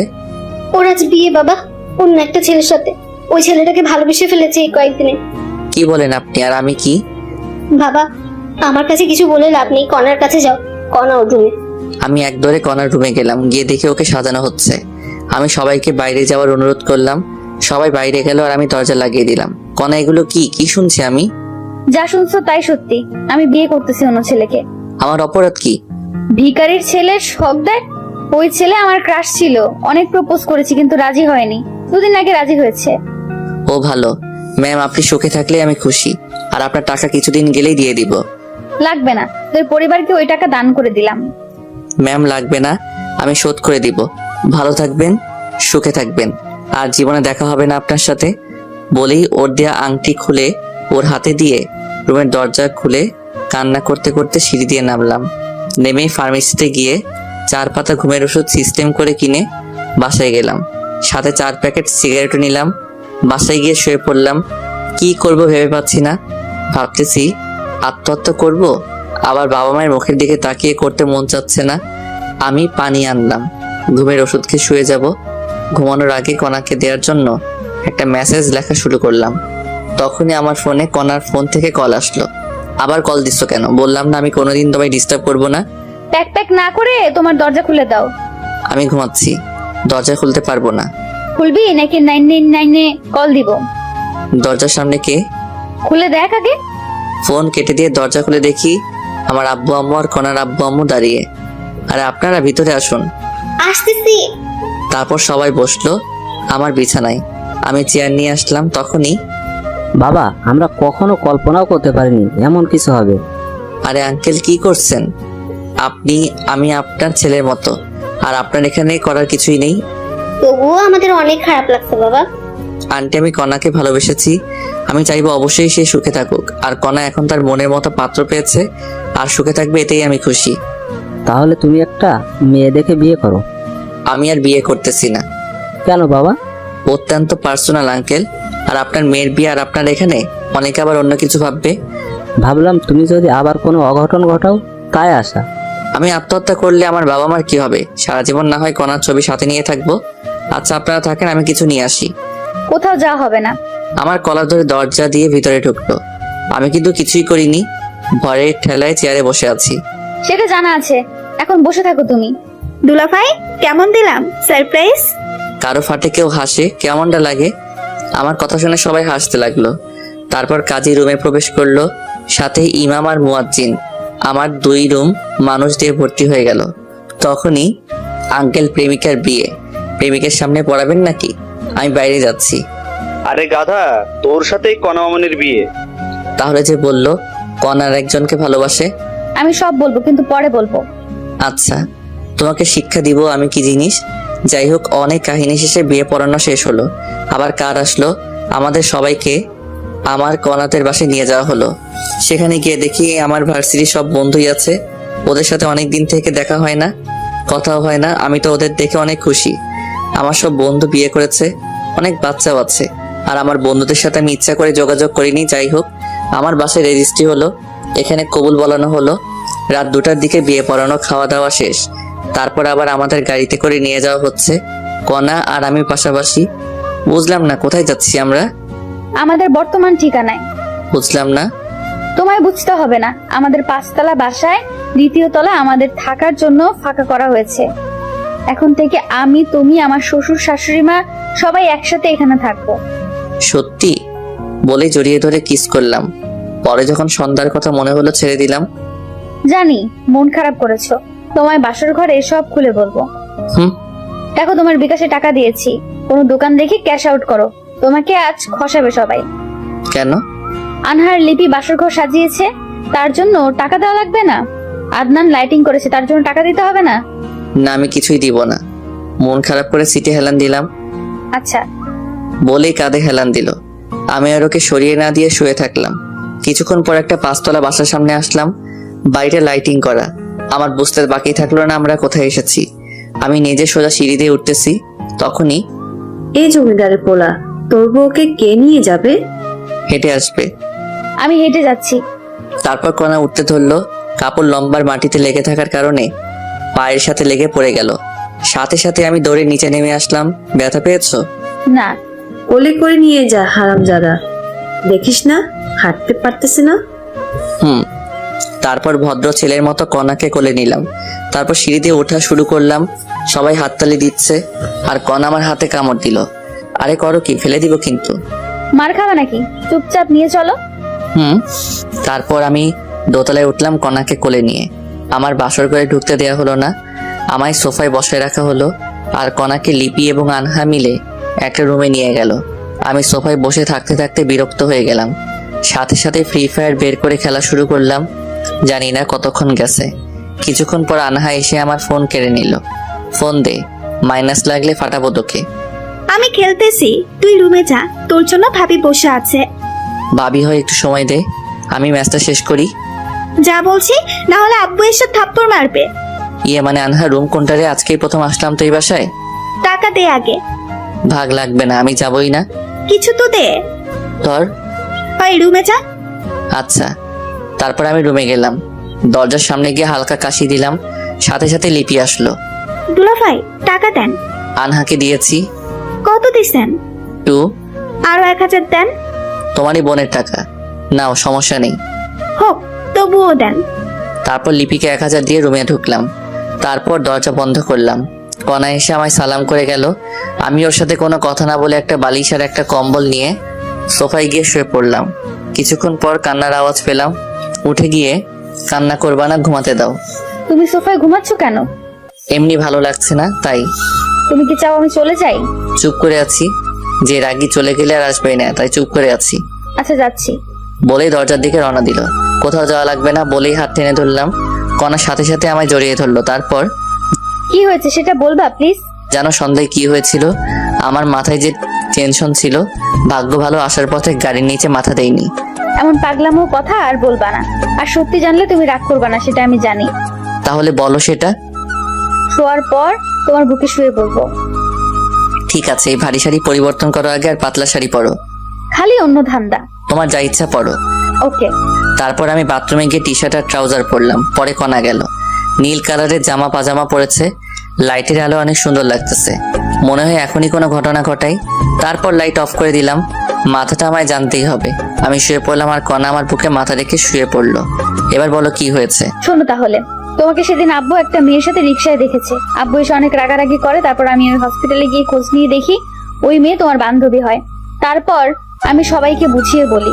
আর তুমি অফিসে কি করো না করো সব আমি ফোনে দেখেছিলাম। আমার ফোনে আমার ভয়ও ছিল কোনো কারণে তোমায় হারিয়ে ফেলতে পারি, তাই আব্বুকে সব খুলে বলি। তারপর আব্বু শ্বশুরা শাশুড়িকে আসতে বলে। তারা আসার পর আমাদের ওই বাসায় উঠি, সব গোছানোর কাজে লেগে পড়ি। আর আমার সাথে সবসময় আনহা ছিল, তাই তোমার কাছে কল দিতে পারিনি। আর আজ থেকে আমরা সবাই এই বাসায় থাকবো। এই ব্যাপার। জানো, যখন শুনলাম তুমি অন্য কাউকে ভালোবাসো তখন মনে হচ্ছিল আত্মহত্যা করি। খবরদার এসব আর মুখেও আনবে না। আমার যে কষ্টগুলো হয়েছে সেগুলো কি হবে? শুধু আসলে পরিশোধ করে দেব। কেমনে? পরে জানতে পারবো। এখন বলো ভবিষ্যৎ প্ল্যান কি তোমার? ফুটবল টিম বানাবো। ফুটবল আমার প্রিয় খেলা। ইস, শখ কত! আমারও তো লাগবে না, একটা ছেলে আর একটা মেয়ে হলেই হবে। আমি মজা করছিলাম, আমারও সেম চাওয়া। ছেলে আগে হলেই ভালো। না, মেয়ে হবে, বড়জন মেয়ে হবে। তোমার ইচ্ছা। জানো আমার স্বপ্ন আমার একটা মেয়ে হবে, অনেক কিউট হবে না? আমরা ফারিয়া ফারিয়া আমাদের পরিবারের সবারই আদরের হবে। পরিবারের সবাইকে মাতিয়ে রাখবে, দাদু দিদার সাথে খেলবে, এইটুকুই। আমার বউটা দেখে অনেক কিছুই ভাবে। তাড়াতাড়ি আমার মেয়ে চাই। তাহলে যুদ্ধে নামতে হবে। নেমে পড়ো। বলা মাত্র আমি কণার নিচের ঠোঁট কামড়ে ধরলাম। উফস, কি ফিলিংস! কণার ঠোঁট একদম কমলার কোয়ার মতো। আমি কিস করতে থাকলাম, তারপর গলায় কিস করলাম, তারপর নিচের দিকে নামতে থাকলাম। আর বাকিটা ইতিহাস। জানতে চাইলে চটি গল্পে চলে যান। যাই হোক, পরের দিন সকালে ঘুম ভাঙলো কণার ডাকে। অনেকবার ডেকে গেছে, উঠিনি। জন্য চায়ের কাপে আঙুল ঢুকিয়ে দিয়েছে। তারপর আমি উঠে গোসল করে এসে দেখি কণা আম্মার সাথে রান্না শিখতেছে।